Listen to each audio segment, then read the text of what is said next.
साल चल रहा है और 12 जनवरी तक, आज 11 जनवरी है, आज संडे है, तो 12 तक यहां पर आपको ऑफर दिया जा रहा है। 20% का भी ऑफ चल रहा है हमारे सारे कोर्सेज पर। तो अगर आपको हमारे किसी कोर्स में इनरोल होना है, जुड़ना है, तैयारी करना है जुड़ करके, तो आप जो है जुड़ सकते हो। ठीक है, 12 जनवरी तक 20% का ऑफ आपको मिल जाएगा। एनसीटी का कोर्स हो, चाहे सीयूटी का हो, सीयूटी पीजे का हो, सारे कोर्सेज पर आपको 20% का डिस्काउंट मिल रहा है। ठीक है, ज्वाइन करने के लिए सिंपली आपको सीयूटी कॉन्सेप्ट का एप्लीकेशन डाउनलोड करना है हमारे प्ले स्टोर से और वहां से आप अपनी तैयारी शुरू कर सकते हो। चलो तो शुरू करते हैं। पहला सवाल आपके सामने आ जाएगा, लेकिन उससे पहले एक थोड़ा सा और चीज आ गया है। ये जो है आप देख सकते हो, ऐसा इंटरफेस हमारे दिखेगा। अगर आप हमारे एप्लीकेशन पे जाओगे, वहां से आप सिलेक्ट कर लेना और जो है डाउनलोड करके यहां से पीवाईक्यू सब वो डेमो देख सकते हो। चलो, और महायुद्ध के बारे में मैंने जब 4 जनवरी को रीजनिंग का मैं क्लास ले रहा था, उस दिन भी मैंने बताया था कि 14 तारीख को आपका जो है एक मॉक टेस्ट होने जा रहा है। महायुद्ध हमने नाम दिया इसको। रैंक 1 जो लेकर के आएगा उसको साइकिल मिलने का हमने बोला है। 2 और 3 को जो है हमने बोला कि स्मार्ट वॉच दिया जाएगा। तो आपको क्या करना है यहां पर 14 तारीख को, ठीक है, तो 14 जनवरी को आपको ध्यान रखना है। ये डेट आप जो है ध्यान रखना, रिविजन करते रहो, आपको बहुत फायदा रहेगा। चलो तो शुरू करते हैं। पहले सवाल के ऊपर आने से पहले नंबर सिस्टम हमारा पहला चैप्टर है, तो पहले चैप्टर का नाम हम बता दे रहे हैं आपको, नंबर सिस्टम। हिंदी में इसको कहते हैं बाबू संख्या पद्धति। क्या कहते हैं? संख्या पद्धति। तो संख्या पद्धति हम लोग शुरू करने जा रहे हैं। पहला सवाल आपके स्क्रीन पर आने वाला है। ठीक है, पहला सवाल आपके स्क्रीन पर आ चुका है, ये रहा पहला सवाल। ठीक है, तो इस पहले सवाल को देखिए और सॉल्व करिए, जल्दी से फटाफट से सॉल्व करिए इस पहले सवाल को। पहला सवाल क्या कह रहा है? There is a number consisting of 2 digits, the digit in the unit place is twice that in the tens place and is 2 if 2 be subtracted from the number sum of the digits if 2 be subtracted the difference is equal to 1/6 of the number is। ठीक है, मुझे लग रहा है कि कुछ यहां पे गड़बड़ है क्या? ठीक है, सवाल में। ठीक है, नहीं, सही है, सही है। मुझे लग रहा था वहां पे कुछ गड़बड़ है। 2 मतलब 2 घटाया जाता है, तो ये दिया गया है। ये पहला सवाल आपके सामने आ गया, पहला सवाल आपके सामने आ गया है। थोड़ा मैम को बोल दीजिएगा ना कि ये जो गैप है ना, स्पेस, वो थोड़ा कम कर देंगे। ठीक है, अगले वाले से। ओके, सभी का बहुत बहुत स्वागत है। जो नए लोग जुड़े हैं, नोट करना है। अरे सॉल्व करो, नोट आपको बहुत ज्यादा नहीं करना है, सॉल्यूशन आप नोट कर सकते हो, आपको सवाल नोट नहीं करना है। सवाल, ये पूरा पीपीटी आपको मिल जाएगा हमारे एप्लीकेशन पे, तो आपको सवाल नोट नहीं करना है। आपको सवाल बिल्कुल भी नोट नहीं करना है। ठीक है, सवाल बिल्कुल भी नोट नहीं करना है। अब देखो, मैं क्या करूंगा, आपको कॉन्सेप्ट समझा दूंगा। अगर कोई शॉर्ट तरीका होगा जिससे बहुत जल्दी आंसर आ सकता है, तो वो भी तरीका आपको बताऊंगा। लेकिन सवाल को पहले समझ लीजिए कि सवाल कहना क्या चाह रहा है। देखो, एक नंबर में 2 अंक हैं, तो 2 अंक वाला कोई नंबर है। ठीक है, जैसे ऑप्शन में भी 2 अंक वाला नंबर दिया गया। ठीक है, तो ऐसे में क्या करोगे कि आप मान लोगे कि चलो 2 अंकों की संख्या कोई है, कुछ भी मान सकते हो आप। ठीक है, वैसे करके आप इसको हल कर सकते हो। यूनिट की जगह का अंक जो है, आप जानते हो कि इकाई का अंक होता है, दहाई का अंक होता है। ठीक है, अगर 2 अंक आए तो इकाई और दहाई दोनों होगा। और कह रहा है कि यूनिट की जगह यानी इकाई का अंक जो है दहाई की जगह के अंक से 2 गुना है। तो मतलब कि अगर मैं मान लूं, ठीक है, अगर मैं मान लूं कि दहाई का अंक कितना है, बताना। दहाई का अंक यानी 10 डिजिट जो है, दहाई का अंक अगर मैं मान लूं कितना है, ये x है। कितना है? x है। तो कह रहा है कि दहाई का अंक जितना होगा यूनिट की जगह यानी इकाई का अंक जो है, वो दहाई के जगह के अंक से 2 गुना है। तो हम कहेंगे कि भाई इकाई का अंक क्या हो जाएगा? आप कहोगे सर 2x हो जाएगा। क्या हो जाएगा? 2x हो जाएगा। तो ये संख्या बनेगा कितना? देखो, अंक हमको पता चल गया, लेकिन आप जानते हो कोई संख्या मान लो कि यहां पर 25 है, तो आप कैसे लिखते हो इसको? स्थानीय मान आपको पता है। ठीक है, आप इसको 5 गुणे 1 लिखते हो। इसको कितना लिख सकते हो? क्योंकि दहाई पे है, तो 2 गुणे कितना लिखते हो? 10। अगर सबको जोड़ोगे तो कितना आएगा? 5, और ये कितना आएगा? 20। तो 20 और 5 कितना हो जाएगा? 25 हो जाएगा। ऐसे हम लोग नंबर को रिप्रेजेंट करते हैं। तो उसी तरीके से अगर हम इसको कहें कि भाई इसको लिखोगे कैसे, इसको एक्सप्रेस कैसे करोगे, इसको रिप्रेजेंट कैसे करोगे, तो रिप्रेजेंट करने के लिए क्या करेंगे? इकाई में हम क्या करते हैं? 1 का गुणा करते हैं, सॉरी दहाई का है ना, वो दहाई का है। ठीक है, तो दहाई का जो अंक होता है उसमें वो 10 प्लेस पे आएगा, 10वें प्लेस पे, तो 10 से गुणा होगा। और क्योंकि ये इकाई का है तो इस पे 1 का गुणा होगा। तो संख्या बनेगा कितना? तो नंबर इधर लिखोगे, सर नंबर कितना हो जाएगा? नंबर हो जाएगा आपका वहां पे 10x और प्लस कितना हो जाएगा? 2x, यानी कि जो नंबर बनेगा वो कितना बनेगा? 12x के बराबर बनेगा। तो ये हमारा नंबर है, ये नंबर है। ठीक है, अब ये नंबर मिल गया। आगे क्या कह रहा है कि अगर हम ऐसा करें कि भाई subtracted from the sum of the digits, कह रहा है कि twice subtracted from the number कुछ गड़बड़ है क्या? ठीक है, अगर अंकों के जोड़ में से, हिंदी वाला पढ़ो, देखो अगर अंकों के जोड़ में से, तो अंकों का जोड़ करोगे तो कितना आएगा? ये अंक है और ये भी अंक है, जोड़ोगे तो 2x प्लस x कितना हो जाएगा? 3x हो जाएगा। अगर अंकों के जोड़ में से 2 घटा दिया जाए तो आप यहां पे क्या करोगे? 2 घटा दोगे तो क्या हो रहा है? तो अंतर जो बनेगा, जो अंतर बन रहा है वो नंबर का, नंबर कितना है? वो हमारा 12x। तो 12x का क्या होता है? 1/6 हिस्सा हो जाता है। ठीक है, बस ये दिया गया तो ये हमने लिख लिया, 6 दूना 12 हो जाएगा। अब देखो ये 3x हो जाएगा और इधर क्या बचेगा? -2 बराबर इधर कितना आ जाएगा? 2x। अगर इसको इधर लेकर के आओगे तो ये कितना बनेगा? x बराबर कितना आ जाएगा? 2।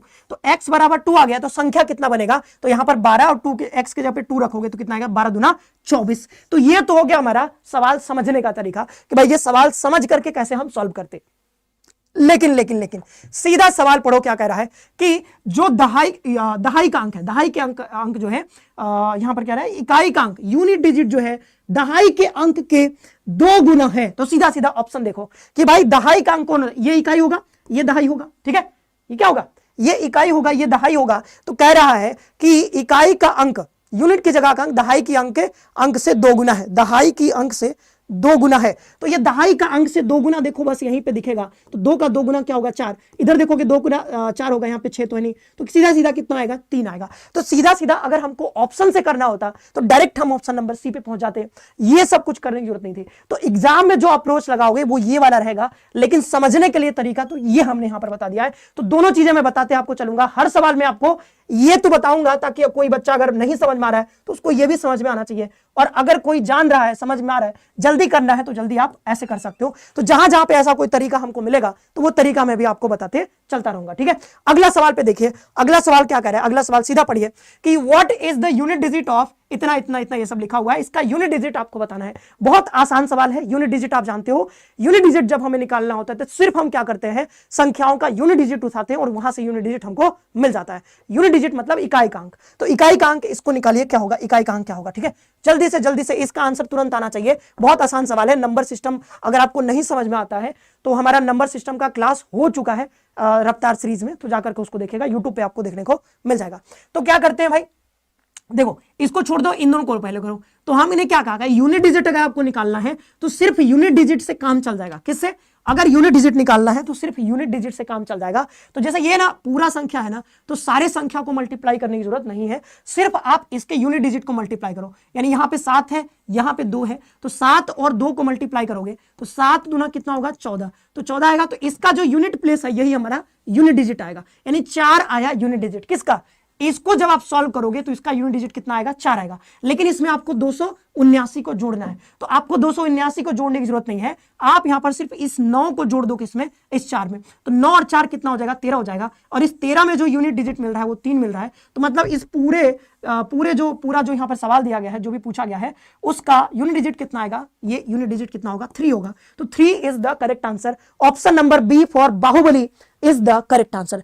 3 इज द यूनिट डिजिट। बताओ, समझ में आ रहा है? मजा आ रहा है? अभी 2 ही सवाल हुए हैं भाई, 2 ही सवाल हुए हैं। आगे बढ़ते हैं, नंबर सिस्टम का 2 ही सवाल हुआ है। अगला सवाल देखो, अगला सवाल बहुत खतरनाक और बढ़िया सवाल कह रहा है कि अगर इसका मतलब इन सबका इकाई का अंक n+2 है तो n का मान बता दो जल्दी से, फटाफट से। मेरे लिए पता नहीं, अभी तो क्लास शुरू ही हुआ है, लेकिन चाय आ गया है तो मैं पीता रहता हूं बीच बीच में।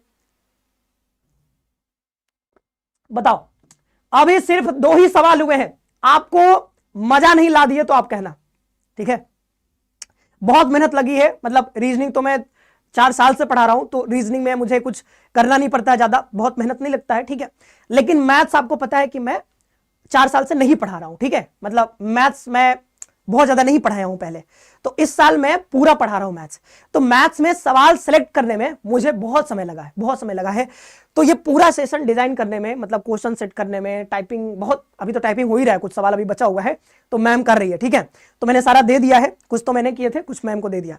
तो बहुत समय लगा है, 3 दिन, पिछले 3 दिन से मैं इसी पे लगा हुआ था, ठीक है? तो वो सब करने के बाद लगभग 15 चैप्टर मैंने रखे हैं, टोटल 15 चैप्टर, ठीक है? चैप्टर्स के नाम मैं शुरू में मेंशन नहीं करवा पाया आज क्योंकि मैं जल्दी में था, लेकिन मैं बता दूंगा आपको लास्ट में कौन कौन से चैप्टर होंगे, ठीक है? अभी बता दूंगा इसके बाद। लेकिन आप ध्यान रखना कि काफी इंपॉर्टेंट सेशन होने वाला है ये, 8 घंटे कर लोगे, आपको बहुत मजा आएगा। तो आपको लास्ट तक रहना है, दूसरे सवाल का आंसर दीजिए, ठीक है?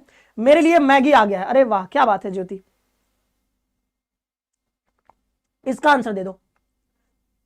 ऑप्शन नंबर डी आने लगा है, क्या बात है, डी आने लगा, अरे क्या बात है, आप लोग बहुत बहुत तेज हो आप लोग। देखो यूनिट डिजिट अगर आपको निकालना है तो क्या करेंगे, सिर्फ यूनिट का मल्टीप्लाई करेंगे। ये देखो ये 3 है, यहां पे 6 है और यहां पे n है, बस इसका मल्टीप्लीकेशन करेंगे हम। तो 3 छक्का कितना होगा 18, ठीक है 18 होगा। यानी कि अगर हम इसको सॉल्व करेंगे इसको, तो हमारे पास यूनिट डिजिट कितना मिलेगा 8 मिलेगा। क्या यूनिट डिजिट मिलेगा हमें, जो यूनिट डिजिट मिलेगा वो क्या मिलेगा 8 मिलेगा। तो 8 इज द यूनिट डिजिट। अब यहां पे n की जगह पे क्या होगा हमको ये बताना है, ठीक है n की जगह पे क्या होगा हमको ये बताना है। तो हम n की जगह पे कैसे बताते हैं भाई, हम बता देंगे बाद में, लेकिन पहले ये पता होना चाहिए कि यूनिट डिजिट क्या आएगा। तो हम क्या करते हैं, इसका यूनिट डिजिट और इसका यूनिट दोनों को मल्टीप्लाई कर देते हैं। तो कितना आ रहा है 8n के बराबर आएगा, कितना आएगा 8n के बराबर हमारा यूनिट डिजिट आएगा, 8n के बराबर, ठीक है।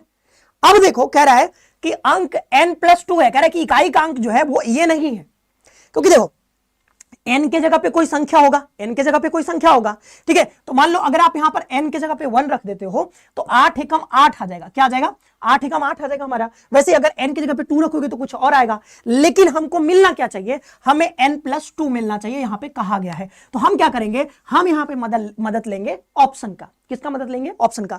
तो पहला क्या है, पहला 1 है, तो यहां पे जब आप 1 रखोगे तो इकाई का अंक क्या आएगा 8 एकम 8, यानी इकाई का अंक क्या आएगा 8 आएगा। और यहां पे क्योंकि n बराबर आपने 1 लिया है तो यहां पे 1 रखोगे तो 1+2 कितना होगा 3 होगा। तो यहां पर 8 आ रहा है, यहां पे 3 आ रहा है, गड़बड़ हो गया, दोनों सेटिस्फाई करना चाहिए ना, गड़बड़ हो गया, ठीक है। तो ये पहला वाला हमारा ऑप्शन नहीं होगा, तो पहला वाला तो गलत हो गया, ठीक है। तो पहला वाला हटा दो, दूसरा ऑप्शन ले लो। यहां पर n के जगह पे मान लो n के जगह पे आप रखते हो कितना 8, तो यहां पे अगर n के जगह पे 8 रखोगे तो 8 हटाई कितना होगा 64, यानी इकाई का अंक कितना आएगा 4 आएगा। और यहां पे रखोगे 8 तो 8 2 कितना हो जाएगा 10, इकाई का अंक कितना मिल जाएगा 0। दोनों अलग अलग आ रहा है, जबकि ऐसा नहीं होना चाहिए था। तो ये भी जो है 8 भी हमारा आंसर नहीं होगा, सेटिस्फाई नहीं कर रहा है, 8 भी हमारा आंसर नहीं होगा। तो सीधा हमने यहां पर ये हटा दिया, ये हटा दिया, 3 रख के देखेंगे, 3 यहां पे रखोगे तो 8 3 की 24, यानी कि इकाई का अंक 4 आएगा, लेकिन यहां पे 3 रखोगे तो 3 2 5 हो जा रहा है, गड़बड़ हो जा रहा है। तो अब मतलब ये तीनों तो हमारे आंसर नहीं होंगे। जैसे ही आप यहां पे 6 रखोगे, जैसे ही 6 रखोगे तो 6 8 कितना होगा 48 होगा, यानी इकाई का अंक क्या आ गया 8 आ गया। और जैसे यहां पे 6 रखोगे तो 6 और 2 कितना बन जाएगा 8 बन जाएगा, मतलब यहां भी 8 और यहां भी 8, तो इट मींस कि यहां पे सेटिस्फाई हो रहा है। तो option number D is the correct answer, option number D is the correct answer. आराम से किया जा सकता था ये सवाल, आराम से किया जा सकता था अगर आपको बस पता है कि यूनिट डिजिट कैसे निकाला जाता है, ठीक है। तो इसका आंसर क्या हो जाएगा option number D. Next question पर मूव करते हैं, ये रहा अगला सवाल। अगर दो संख्याओं का योग 25 है और उनका गुणनफल 144 है तो उन संख्याओं के बीच का अंतर क्या होगा, ये आपको बताना है। D for dog is the correct answer, क्या बात है, डी फॉर देवसेना।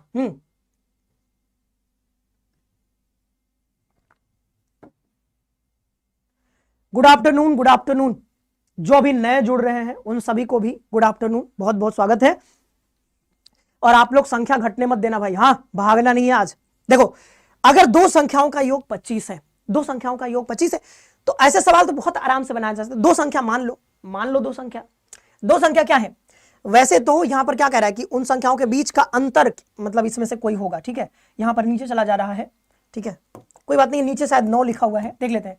तो दो संख्याओं का योग कितना है 25, तो दो संख्या मान लो a और b, तो a प्लस b कितना हो जाएगा 25 हो जाएगा। और उनका गुणनफल यानी a मल्टीप्लाइड बाय b कितना हो जाएगा 144 हो जाएगा। तो क्या करो, यहां से a का मान यहां पे रख दो, तो यहां से a का मान निकालोगे तो कितना आएगा, a बराबर कितना आएगा 25 माइनस b के बराबर। तो यहां पे रख दो आप 25 माइनस b और मल्टीप्लाइड बाय b बराबर कितना हो जाएगा 144। अब अगर देखो तो यहां पे दूसरे तरीके से भी किया जा सकता है, बट आप आराम से कर लो, कोई समस्या नहीं है।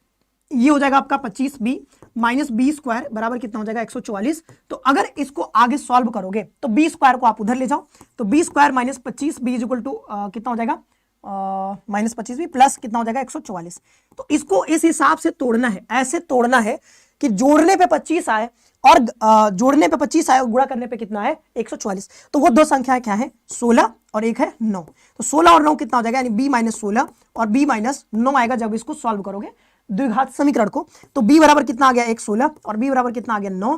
तो दोनों में कह रहा है कि सॉरी b बराबर 16 आ गया, b बराबर 9 आ गया। तो मतलब b के दो मान आ रहे हैं, क्यों, क्योंकि यहां पर क्वाड्रेटिक इक्वेशन बन जा रहा है, इसलिए b के दो मान आ रहे हैं। तो अगर b बराबर 16 रखोगे तो यहाँ पे b बराबर अगर 16 रखोगे तो a बराबर कितना आएगा, 9 आएगा। ठीक है, a बराबर कितना आएगा, 9 आएगा। अगर आप b बराबर यहाँ पे 9 रखोगे तो a बराबर कितना आएगा, 16 आएगा। वही मतलब घूम फिर करके वही है, एक संख्या 16 आएगा, दूसरा 9 आएगा। तो 16 और 9 का डिफरेंस लोगे तो कितना आएगा, 9 7 16, यानी 7 is the correct answer. Option number B for Baahubali is the correct answer. ये आसान सवाल था, आगे बढ़ते हैं। अगला सवाल देखिए, एक संख्या x दूसरी संख्या y की 3 गुनी है, अगर दोनों संख्याओं का योग 20 है तो x और y क्रमशः है। ऐसे सवाल कभी कभी, ऐसे बहुत आसान सवाल मैं आपको दिखाऊंगा। 2022 के पेपर में जब पहली बार हुआ था तो एनटीए ने बहुत आसान सवाल एक पूछ दिया था, भागु जोग वाला, बहुत आसान सवाल। तो कभी कभी ऐसे सवाल भी आ जाते हैं। तो एक दो सवाल आपको बहुत इजी भी दिख सकते हैं, ऐसा मत कहना कि सर बहुत इजी सवाल आपने रखे। अभी आगे आपको मजा आ जाएगा, अभी आप देख लें, हर प्रकार के सवाल हमने रखे, हर प्रकार के सवाल हमने रखे हैं। ये सवाल पढ़ो, एक संख्या x जो है दूसरी y की 3 गुनी है, समझ में आ रहा है? तो एक संख्या x मान लो, दूसरी यानी कि y की कितनी है, 3 गुनी। तो ये निकल गया, जल्दी से आंसर आ गया। देखो, अगर दोनों संख्याओं का योग कितना है, यानी x प्लस y कितना है, ये है 20 है, तो इसका आंसर आप निकाल दो। x के जगह पे यहाँ पे 3y रख सकते हो आप, तो y बराबर कितना हो जाएगा 20, तो 4y बराबर कितना हो जाएगा यहाँ पे 20, तो y बराबर कितना आ जाएगा यहाँ पर 5। तो y बराबर अगर 5 आ गया तो x बराबर कितना आएगा, 5 3 15, तो 5 और 15 आंसर होगा। पूछ रहा है x और y क्रमशः कितने हैं, तो y कितना है 5 और ये कितना हो जाएगा 15।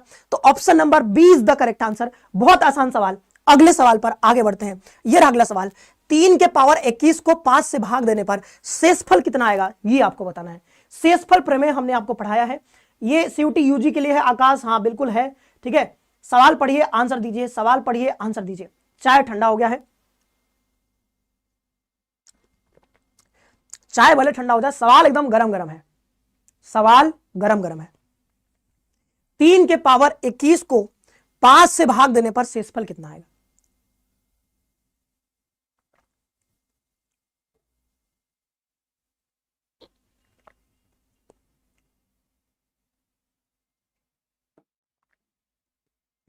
देखो, हाँ सवाल देखो, सवाल हमने क्या बताया था आपको कि आप क्या करते हो, जैसे ये क्या है, 3 के पावर 21 है, बटे क्या है 5 है। अब हम ऊपर वाले को कैसे लिखते हैं, ऊपर वाले को हम इस फॉर्म में लिखते हैं a प्लस माइनस 1 बटे a। इस फॉर्म में हमको लिखना होता है, चाहे जैसे आप लिखो, जैसे आप लिखो। तो 3 का पहाड़ा अगर पढ़ो तो 3 तरीके 9 होता है, ठीक है, 9 होता है।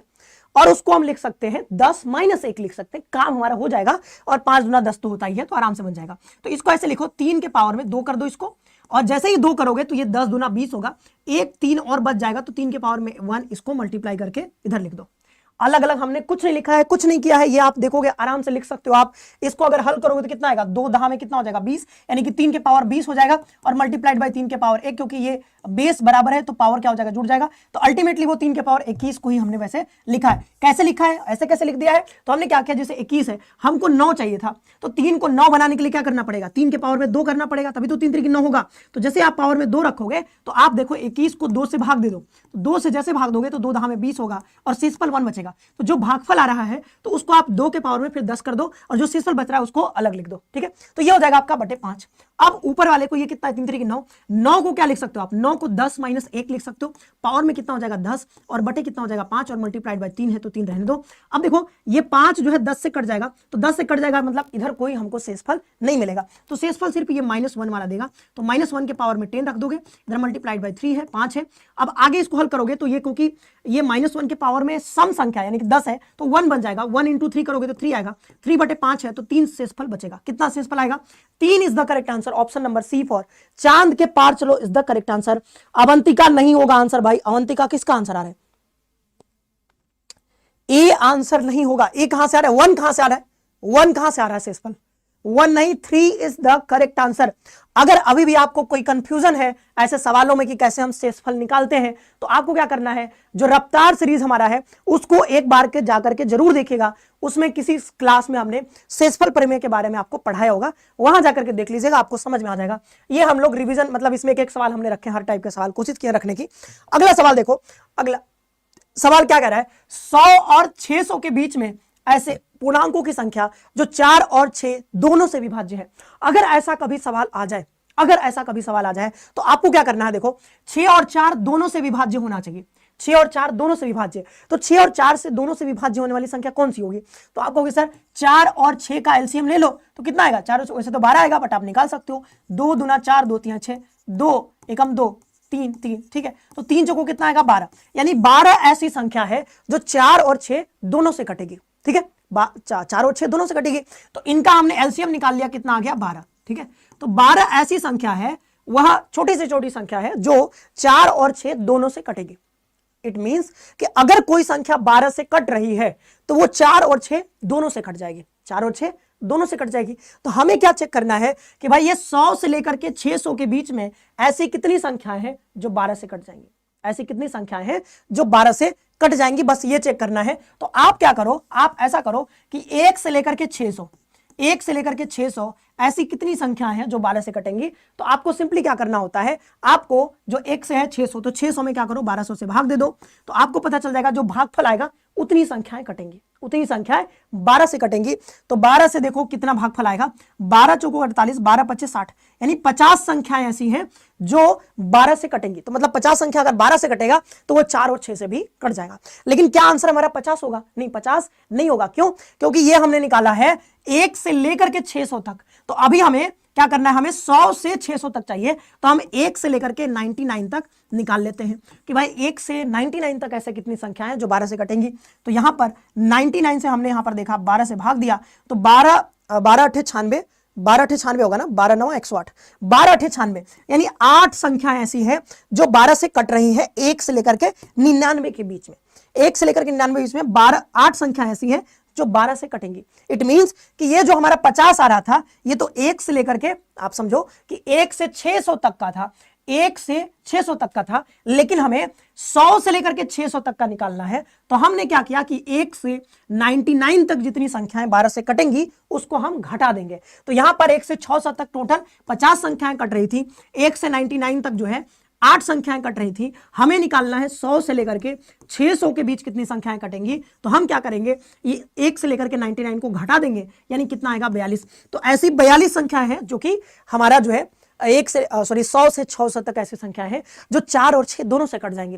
तो ऐसा कभी सवाल आ जाए तो आप क्या करते हो, जो बड़ी संख्या है ना उसी में भाग दे देते हो, तो आपको जो भागफल आता है वही जो है आपका आंसर हो जाता है, ठीक है। तो 42 is the correct answer, B for Baahubali. अगले क्वेश्चन पर हम लोग आगे बढ़ते हैं। यह अगला सवाल, जब किसी संख्या को 80 से भाग दिया जाता है तो शेषफल 20 बचता है, उसी संख्या को 16 से भाग देने पर शेषफल क्या बचेगा? इसका एक बहुत शॉर्ट तरीका है, देखते ही आंसर आप निकालोगे, देखोगे आंसर निकल जाएगा। ऐसा सवाल पूछा जा चुका है पहले। तो ये देखोगे आप यहां पर कि जब किसी संख्या को 80 से, समझने के लिए क्या कर सकते हो कि भाई जब किसी संख्या को, आप कोई संख्या मान लो n है, इसको आप क्या करते हो, आप 80 से भाग देते हो। तो भाग देने पर क्या बच रहा है, हमको भागफल तो नहीं पता है, क्वोशेंट नहीं पता है, लेकिन हमें पता है कि शेषफल जो आएगा वो कितना आएगा, 20 आएगा, 20 आएगा। और आप जानते हो कि आप इन दोनों का मल्टीप्लाई करते हो, n बराबर क्या होता है, n बराबर होता है 80 और q का मल्टीप्लाई करते हो प्लस यहां पे 20 हो जाएगा। अब कह रहा है कि जब इसी संख्या को आप 16 से भाग दोगे, तो 16 से इधर भी भाग दे दो, 16 से इधर भी, 16 से इधर भी। अब क्योंकि 80 से कट जाएगा तो यहां पे तो कोई शेषफल बचेगा नहीं, यहां पे शेषफल बचेगा, 16 कम 16 4 शेषफल बचेगा, ठीक है। सीधा 4 is the correct answer, 4 is the correct answer, सीधा आंसर आएगा। लेकिन ये सब नहीं करना चाह रहे थे तो कोई बात नहीं, आप देखो कि जो ये 16 है और ये जो भाग आ रहा था, मतलब यहां पे किसी संख्या को 80 से पहले जिस संख्या से भाग दिया जा रहा था, क्या वो संख्या 16 का मल्टीपल है? तो आप कहोगे हाँ सर, 5 बार में चला जाएगा, 16 85। अगर ये मल्टीपल है तो जो पहले शेषफल आ रहा था उसको भाग दे दो, नए संख्या से भाग दे दोगे, जो शेषफल आएगा वही आपका आंसर होगा। 4 इज द करेक्ट आंसर। अगले क्वेश्चन पर आगे बढ़ते हैं। ये अगला सवाल, खतरनाक सवाल, खतरनाक सवाल, देखो खतरनाक सवाल। ये जो है डिविजिबिलिटी रूल का सवाल है। यहां पे कह रहा है 56x 34y और आगे 4 है, इसको 72 से कह रहा है कि डिविजिबल है। तो x और y की सबसे छोटी वैल्यू क्या होगी, ये आपसे पूछ रही है, ठीक है। x और y का सबसे छोटा वैल्यू क्या होगा, ये आपसे पूछ रहा है, बताइए जल्दी से बताइए, जल्दी से, फटाफट से, फटाफट से बताइए, फटाफट से बताइए, फटाफट से, फटाफट से आंसर, आंसर फटाफट से बताइए।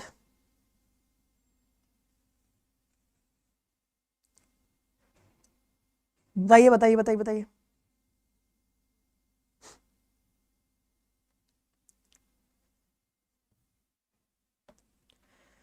जल्दी से बताइए क्या आंसर होगा, जल्दी से। अच्छा, पिछले वाले सवाल में किसी को डाउट है? ठीक है, देख लेते हैं एक बार। इस वाले सवाल में कहां गया, एक सेकेंड। अच्छा अच्छा, एक सेकेंड, यहां पे थोड़ा सा मिस्टेक है। यहां पे पूछा है 100 और 600 के बीच में बताना है। ठीक है, 100 और 600 के बीच में बताना है, यानी कि 100 और 600 के बीच में बताना है, यानी कि हम यहां पर ना जो हमने 600 ले लिया है, यहां पर 600 नहीं ले सकते हम, यहां पे 599 लेना होगा। ठीक है, 100 और 600 के बीच में पूछा था, तो हम यहां पे 599 लेंगे। देख लेते हैं एक बार, अगर कुछ अंतर आता है। आपने अच्छा किया सवाल पूछा, ठीक है, नहीं तो ये रह जाता। ठीक है, तो 599 तक ही आपको जाना। देखो, एक तो होता है कि 100 से लेकर के 600 तक बताइए कितनी संख्या है। तो जब से कहेगा यानी फ्रॉम 100 टू 600, तो उसका आंसर ऐसे आता जैसे हमने लगाया था। लेकिन यहां पे पूछा है कि के बीच में बताइए, बीच में। तो जब बीच में बोलेगा कि हम बोले 100 से लेकर के 600 के बीच में, मतलब 100 से लेकर के दोनों के बीच में निकालना है, तो बीच में क्या होगा, मतलब 600 के बीच में ना। ठीक है, तो 600 को आप नहीं ले सकते उसमें, 600 को आप उसमें काउंट नहीं कर सकते हो, क्योंकि हमको बीच का चाहिए। मैं बोलूं कि 10 और 20 के बीच में बताओ, तो 10 और 20 के बीच में क्या होगा, 11 से लेकर के 19 तक ही तो संख्या है 10 और 20 के बीच में, 10 और 20 के बीच में। वैसे ही 100 से लेकर के 600 के बीच में निकालना है, तो इनके बीच में 101 आएगा, मतलब 101 से शुरू होगा और 599 तक जाएगा। ठीक है, मतलब यहां से 101 से लेकर के 599 तक हमको पता करना था, तो यहां पर थोड़ा सा मिस्टेक है, इसको हम सुधार दे रहे हैं। ठीक है, तो 599 में हम यहां पे भाग देंगे, 599 में 12 से भाग देंगे। ठीक है, 599 में 12 से देंगे, तो यहां पर क्या हो जाएगा, 12 चौकों 48 और 12 पचे 60, 12 चौकों 48, और यहां पे आप देखोगे 48 और 11 बचेगा, तो 119 हो जाएगा। ठीक है, 119, तो 12 नवा 108, 12 दहम 120, यानी 12 नवा 108, यानी कि 49 ऐसी संख्याएं हैं जो कटेंगी। ठीक है, 49 ऐसी संख्याएं जो यहां पर कटेंगी, तो यहां पर आप कर दोगे 49 हो जाएगा। ठीक है, और आगे हमने कहा कि भाई आप देखो 101 से निकालना था, तो फिर आप यहां पे 100 कर लोगे, मतलब 1 से 100 तक को घटा दोगे। ठीक है, तो 12 12 अठे 96, यहां पे तो 8 ही आएगा। ठीक है, तो यहां पर ये 100 कर लोगे इसको, और यहां पे 8 आएगा, तो 49 में से 8 घटाओगे तो कितना आएगा, 41 होगा आंसर, ना कि 42। ठीक है, तो 41 इज द करेक्ट आंसर। तो हमने इसको, जो त्रुटि हो गया था, हमने सवाल ठीक से नहीं पढ़ा था। ठीक है, तो आपको सवाल सही से पढ़ना है। आंसर कितना आएगा, 41 इज द करेक्ट आंसर। ठीक है, सवाल देखो कहीं पे अगर आप गलत पढ़ लेते हो तो फिर आंसर भी आपका गलत आने लगता है। ठीक है, तो आपको ध्यान रखना है इन सब चीजों का। कभी कभी ऐसे मिस्टेक आपको भी एग्जाम में हो सकता है, जैसे मैंने मिस्टेक किया यहां पर कि सवाल पूरा नहीं पढ़ा, मतलब बोला गया था कि बीच में बताइए, और मैंने उसको बीच वाला पढ़ा ही नहीं। तो जब ऐसे कर दोगे आप तो सवाल गड़बड़ हो जाएगा। ठीक है, हाँ 600 नहीं आएगा, वहां पे 599 रखना होगा, क्योंकि आपको बीच का पूछा गया है। ठीक है, चलो अगला सवाल देखो। अगला सवाल यहां पे कहा है कि ये 72 से डिविजिबल है, 72 से डिविजिबल है, तो आपको बताना है कि यहां पर कौन सा आंसर होगा। जल्दी से बताइए कौन सा आंसर होगा, जल्दी से आंसर बताइए फटाफट से। आंसर आने लगा है ऑप्शन नंबर सी। आंसर क्या आने लगा है, आंसर आने लगा है ऑप्शन नंबर सी। क्या बात है, सभी लोग आंसर दे रहे हो भाई। आयुष पटीदार, जब हम लोग वो पढ़ेंगे, क्या बोलते हैं, जब हम वो पढ़ेंगे तो आपको बताया जाएगा। अभी हमारा वो चैप्टर आज हम नहीं कवर करवा रहे। ठीक है, अगर वैसा कोई रूल होगा तो हम लोग उस चैप्टर में पढ़ेंगे। ठीक है, जब हम लोग अगला चैप्टर आपको कराएंगे। ठीक है, अगला चैप्टर मतलब अगला चैप्टर कह रहा हूं, मतलब वो जो क्या नाम है, प्रोग्रेशन वाला जो चैप्टर है ना, अभी हम वो नहीं करा रहे हैं, वो आपको करवाएंगे बाद में। ठीक है, वो आपको बाद में करवाया जाएगा, वो आपको बाद में करवाया जाएगा, हम लोग वहां पे पढ़ेंगे बाद में। ठीक है,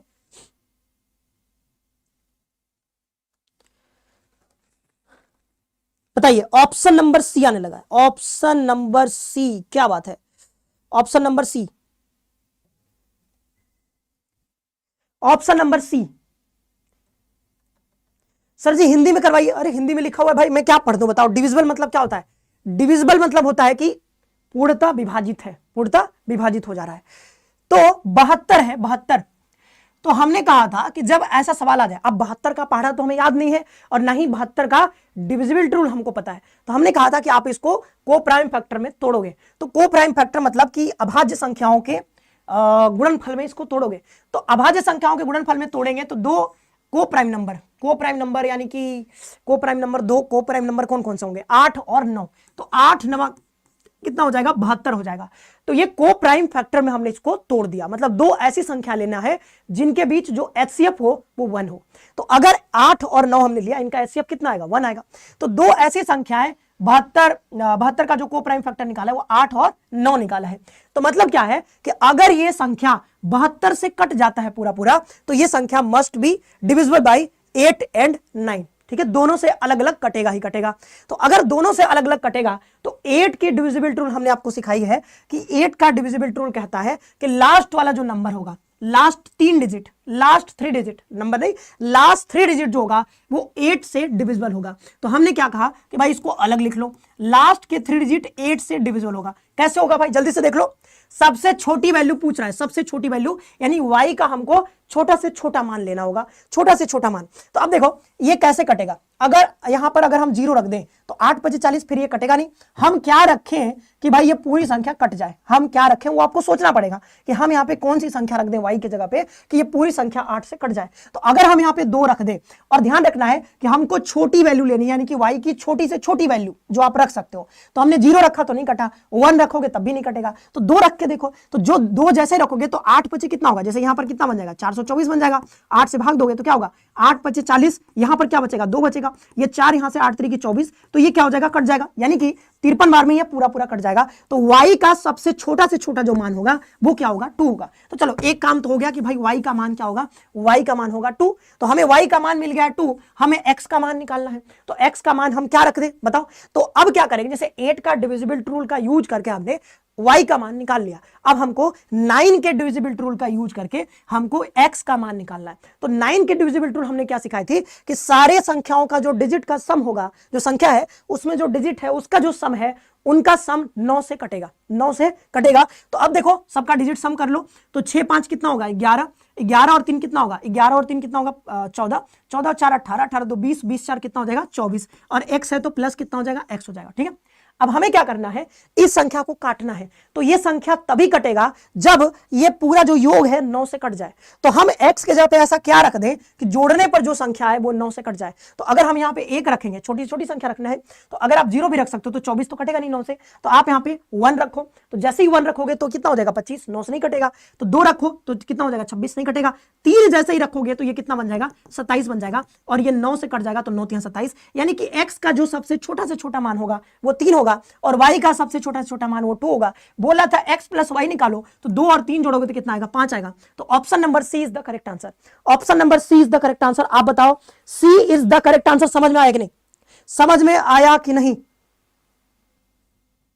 समझ में आ गया जानिया जफर। अरे ये मैथ है भाई, ये जो है आपका रीजनिंग नहीं है, इसमें टाइम लगेगा, टाइम तो देना ही पड़ेगा। आप ऐसे हवा में नहीं उड़ा सकते हो सारे, कुछ कुछ हवा में भी उड़ेंगे, बट आपको समय देना पड़ेगा तभी आप कर पाओगे। ठीक है, तभी आप कर पाओगे, समय तो देना ही पड़ेगा। ठीक है, x बराबर 1 नहीं आएगा, x बराबर 1 कैसे आ गया आपका, x बराबर 1 कैसे आ गया, 1 नहीं होगा। ठीक है, 5 आ रहा है, दोनों का योगफल, दोनों का योगफल जब निकालोगे तो कितना आएगा 5 जो है दोनों का योगफल आ जाएगा, कितना 5 इज द करेक्ट आंसर। 5 आ जाएगा दोनों का योगफल, दोनों का योगफल निकालोगे 3 और 2 कितना हो जाएगा 5, 3 और 2 5। ठीक है,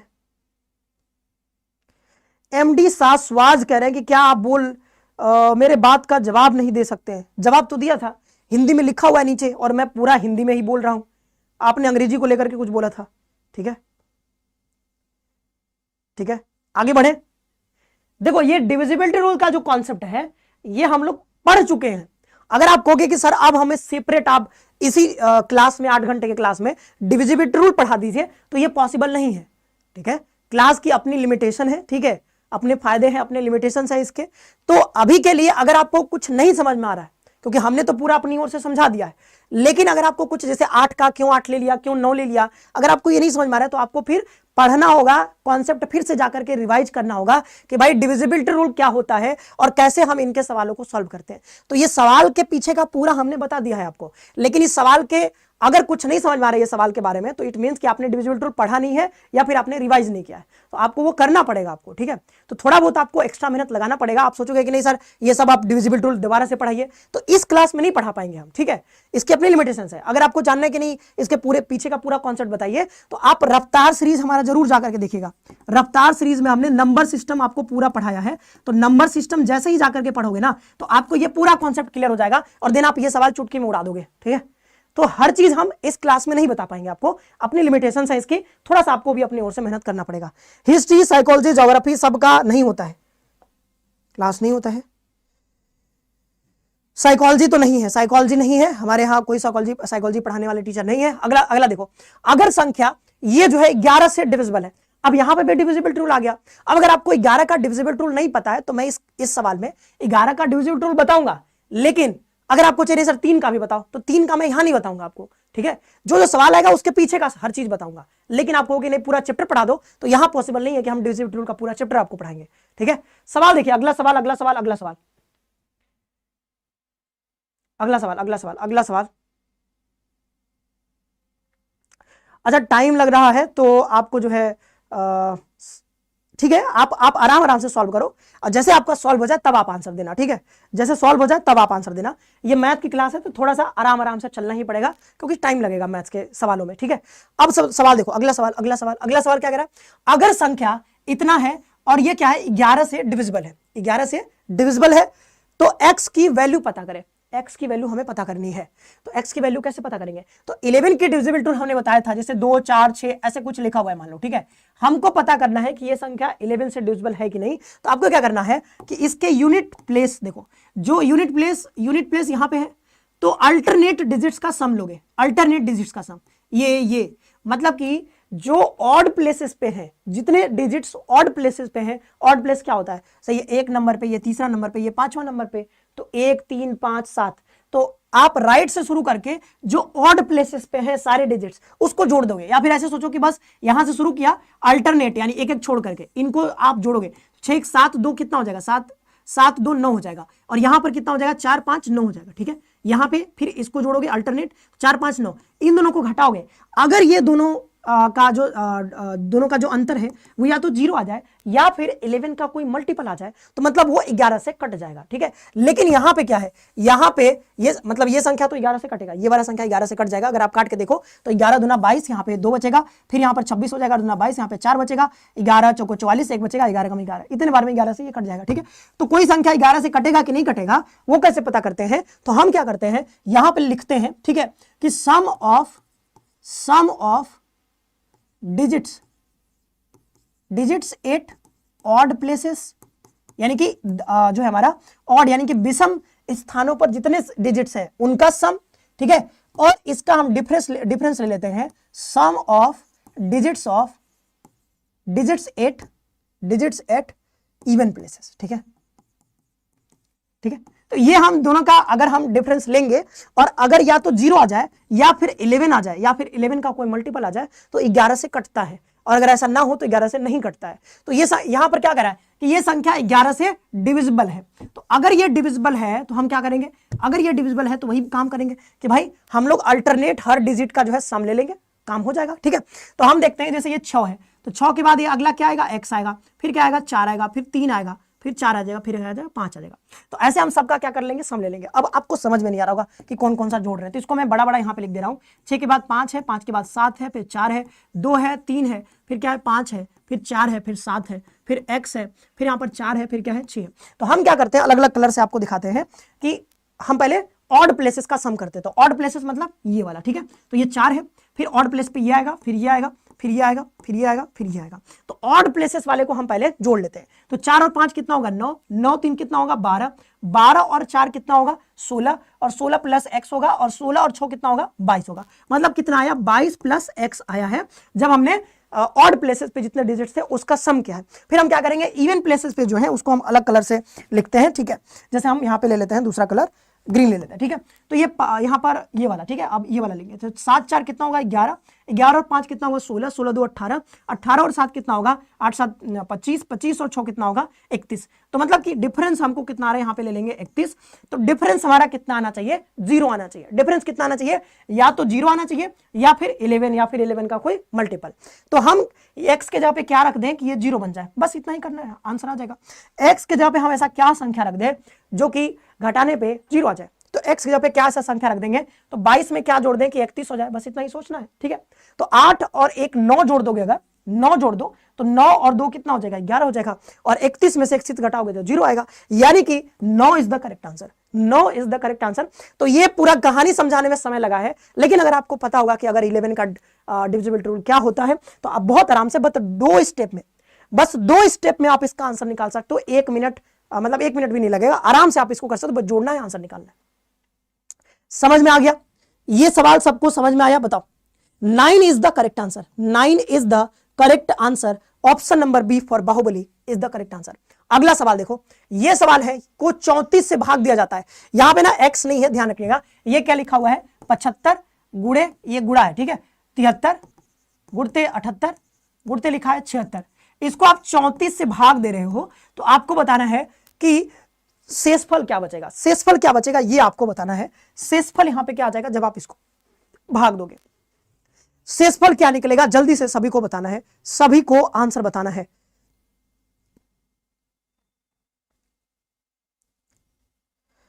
आंसर आंसर आंसर, सभी को आंसर देना है, फटाफट से सभी लोग आंसर दे दीजिए, फटाफट से हल करो, सॉल्व करो। 75 73 78 76 बट्टे 34, तो 34 से जब हम भाग देंगे ना, तो देखो अब कई बच्चे क्या करेंगे, इसको मल्टीप्लाई करेंगे। अरे मल्टीप्लाई नहीं करना होता, आप क्या करो, इसका अलग देख लो, इसका अलग, इसका अलग, इसका अलग, फिर बाद में मल्टीप्लाई कर लेना। तो जब हम 75 में 34 से भाग देंगे, एक को भाग देकर के देखो, बस 75 में 34 से भाग दोगे तो 34 दुना कितना होगा, 34 दुना कितना, 68 हो जाएगा। जब आप इसको घटाओगे तो कितना बचेगा, 8 7 15 कितना आएगा, 7, ठीक है, कितना आएगा, 7 आ जाएगा। तो मतलब कि जब आप 75 में 7 34 से भाग दोगे तो 7 शेषफल बचेगा, यानी +7 शेषफल यहां पे बच जाएगा, प्लस बचेगा, ठीक है। तो 7 यहां पे आ जाएगा। अब क्योंकि यहां पे 73 है तो यहां पे शेषफल कितना आएगा, यहां पे 34 दुना 68 और 68 के बाद 73 यानी 5 शेषफल बचेगा। यहां पे कितना है 78, तो यहां पे कितना शेषफल बचेगा, 9, 34 दुना 68, अच्छा 9 नहीं 10 बचेगा, ठीक है। तो यहां पे शेषफल कितना बचेगा, 10 बचेगा, कितना बचेगा, 10, 68 और 10 78 होगा। यहां पे कितना बचेगा, यहां पे 76 है तो यहां पे कितना बचेगा, 8 बचेगा। तो ये सब हमने क्या किया कि भाई हमने ऐसा देखा कि हमने सबको मल्टीप्लाई नहीं किया, हमने बस इतना देखा कि 75 में जब 34 से भाग देंगे तो कितना शेषफल बचेगा, 73 में जब 34 से भाग देंगे तो कितना शेषफल बचेगा, 78 में 34 से भाग दोगे तो कितना, ऐसे करके देख लिया। अब क्योंकि बीच में मल्टीप्लीकेशन है तो आपको मल्टीप्लाई करना पड़ेगा, तो ये 7 बचे कितना हो जाएगा, 35 कर लो मान लो, ठीक है। 7 यहाँ बीच में मल्टीप्लीकेशन है ना, तो सबको मल्टीप्लाई करना होगा। ये देखो 7 यहाँ पे 7 लिखा, ठीक है, 7 multiplied by 5 multiplied by 10 multiplied by 8 divided by कितना हो जाएगा, 34। अब इन दोनों को अलग मल्टीप्लाई कर लो, इनको अलग कर लो, ठीक है। तो 7 25 कितना हो जाएगा, 35, और ये कितना हो जाएगा, 35 गुणे 80 हो जाएगा, बटे कितना हो जाएगा, 34, ठीक है। अब आप देखो, अब फिर से अलग अलग भाग दो, तो 35 में आप जब 34 से भाग दोगे तो एक शेषफल आएगा, और जब 80 में दोगे 34 से भाग तो कितना आएगा, 34 दुना 68, और 68 और कितना बचेगा, 12 बचेगा, कितना 68 और 12 कितना हो जाएगा, 80 हो जाएगा। तो 12 शेषफल बचा, यानी कि हमारा शेषफल कितना आएगा, 12 एकम 12, यानी 12 is the correct answer, option number D is the correct answer. Option number D आएगा, दीप्ति कुमारी का आंसर आ गया है, क्या बात है, D is the correct answer, D is the correct answer. Dipti Kumari का पहला आंसर आया, पहला आंसर दीप्ति का आया है, D is the correct answer, D is the correct answer भाई। ऑप्शन नंबर बी आ रहा है नवीन का, नवीन आर्या का बी आ रहा है, बी नहीं होगा भाई, बी नहीं होगा, बी नहीं होगा, इसका आंसर बी नहीं होगा, डी जो है, D is the correct answer, D होगा आंसर, ठीक है। क्या होगा, डी होगा। जब आप इसको भाग दोगे तो डी आपका आंसर निकल करके आएगा, डी, ठीक है। तो ऐसे हम बनाते हैं ऐसे सवालों को, मतलब जब मल्टीप्लीकेशन में तो अलग अलग भाग दे दो, अलग अलग जो शेषफल आएगा उनका मल्टीप्लाई करके आंसर निकाल लो, ठीक है। अगला सवाल देखो, 10 से डिवाइड करने पर शेषफल क्या बचेगा। देखो इसका एकदम तगड़ा तरीका होता है, बताऊंगा अभी, ठीक है। ये है लिखा हुआ 14 3 3 1 4 3 3 multiplied by 14 2 2 multiplied by 14 25 divided by कितना है, 10। तो जब आप 10 से भाग दोगे तो शेषफल क्या बचेगा, रिमाइंडर लिखा हुआ है, रिमाइंडर मतलब शेषफल, शेषफल, ठीक है। शेषफल आपको कितना बताना है, शेषफल बताना है, क्या बताना है, शेषफल बताना है। तो जल्दी से शेषफल बता दीजिए कि शेषफल क्या होगा। नंबर सिस्टम का कौन सवाल है, ये 12वां सवाल है, और इस 12वें सवाल का आंसर दे दीजिए, 12वें सवाल का आंसर दे दीजिए, फटाफट से आंसर आ जाना चाहिए हमारे कमेंट बॉक्स में। और आज कितना लाइक पहुंचाओगे, 100 लाइक भी आज नहीं लेके जाओगे क्या, बताओ, 100 लाइक भी लेकर के नहीं जाओगे आप लोग। सरेना कुमारी ऑप्शन नंबर 12 आ गया है, मतलब 12 इज द करेक्ट ना, पिछले वाले का 12 था। पूजा पटेल का आंसर आ गया है 3, अमृता का 2 आ रहा है, राहुल का बी आ रहा है, बी मतलब 0। वाह क्या बात है, क्या बात है, क्या बात है, क्या बात है। दिव्या यादव करेगी सर अगर ऐसे क्वेश्चन एग्जाम में आए तो बहुत टाइम लगेगा सॉल्व करने में। अरे सच में ऐसे क्वेश्चन आएंगे तो बहुत टाइम लगेगा, मतलब आप मैथ पढ़ ही नहीं रहे हो, फिर मतलब आप मैथ पढ़ ही नहीं रहे हो, कहां टाइम लगेगा इस सब क्वेश्चन में, ये सब क्वेश्चन में कैसे टाइम लगेगा। आपको पता होना चाहिए कैसे निकाला जाता है। अगर आपको पता ही नहीं तो टाइम तो लगेगा, ठीक है। अगर आपको तरीका पता है तो कोई भी सवाल जो मैथ के अभी तक मैंने करवाए हैं 1 मिनट से ज्यादा समय नहीं लगेगा। अगर आपको तरीका पता है, थोड़ा बहुत कैलकुलेशन आपका अच्छा है, तरीका पता है तो आराम से कर लोगे। नहीं पता है तो फिर भाई अब पूरा समय दे दें, 1 घंटा दे दें, तब भी नहीं होगा, ठीक है। तो ये सवाल देख लो, इस सवाल का आंसर क्या आएगा। देखो बस इतना पता होना चाहिए आपको कि जब हम 10 से भाग देते हैं किसी संख्या में तो शेषफल कितना आता है। सपोज करो मैं 22 ले लेता हूं एक संख्या और मैं इसको 10 से भाग देता हूं। जैसे ही 10 से मैं भाग दूंगा तो 10 दूना कितना आएगा 20, शेषफल कितना बचेगा 2 बचेगा, ठीक है। कोई और संख्या ले लो, कोई और संख्या, मान लो हमने लिया 233, ये हमने संख्या लिया, 10 से भाग दिया तो 10 दूना कितना आएगा 20, यहां पे कितना बचेगा 3, यहां पे 3 आएगा, 10 3 कितना होगा 30 और यहां पे कितना बचेगा 3। एक चीज आप नोटिस करोगे कि जो इकाई का अंक होता है, जो इकाई का अंक होता है, जो इकाई का अंक होता है वही शेषफल होता है। तो 10 से जब हम भाग देते हैं किसी संख्या को तो जो हमारा इकाई का अंक होता है वही शेषफल होता है, ठीक है।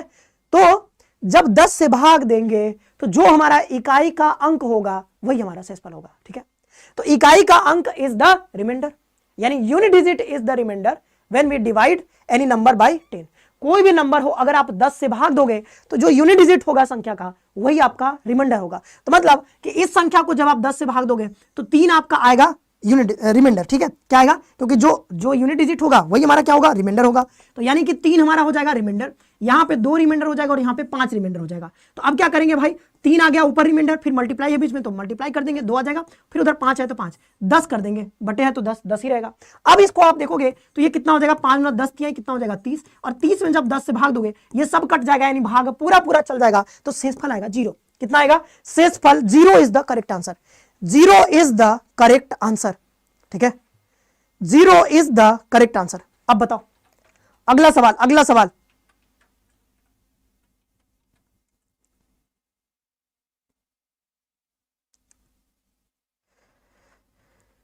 चलिए चलिए चलिए,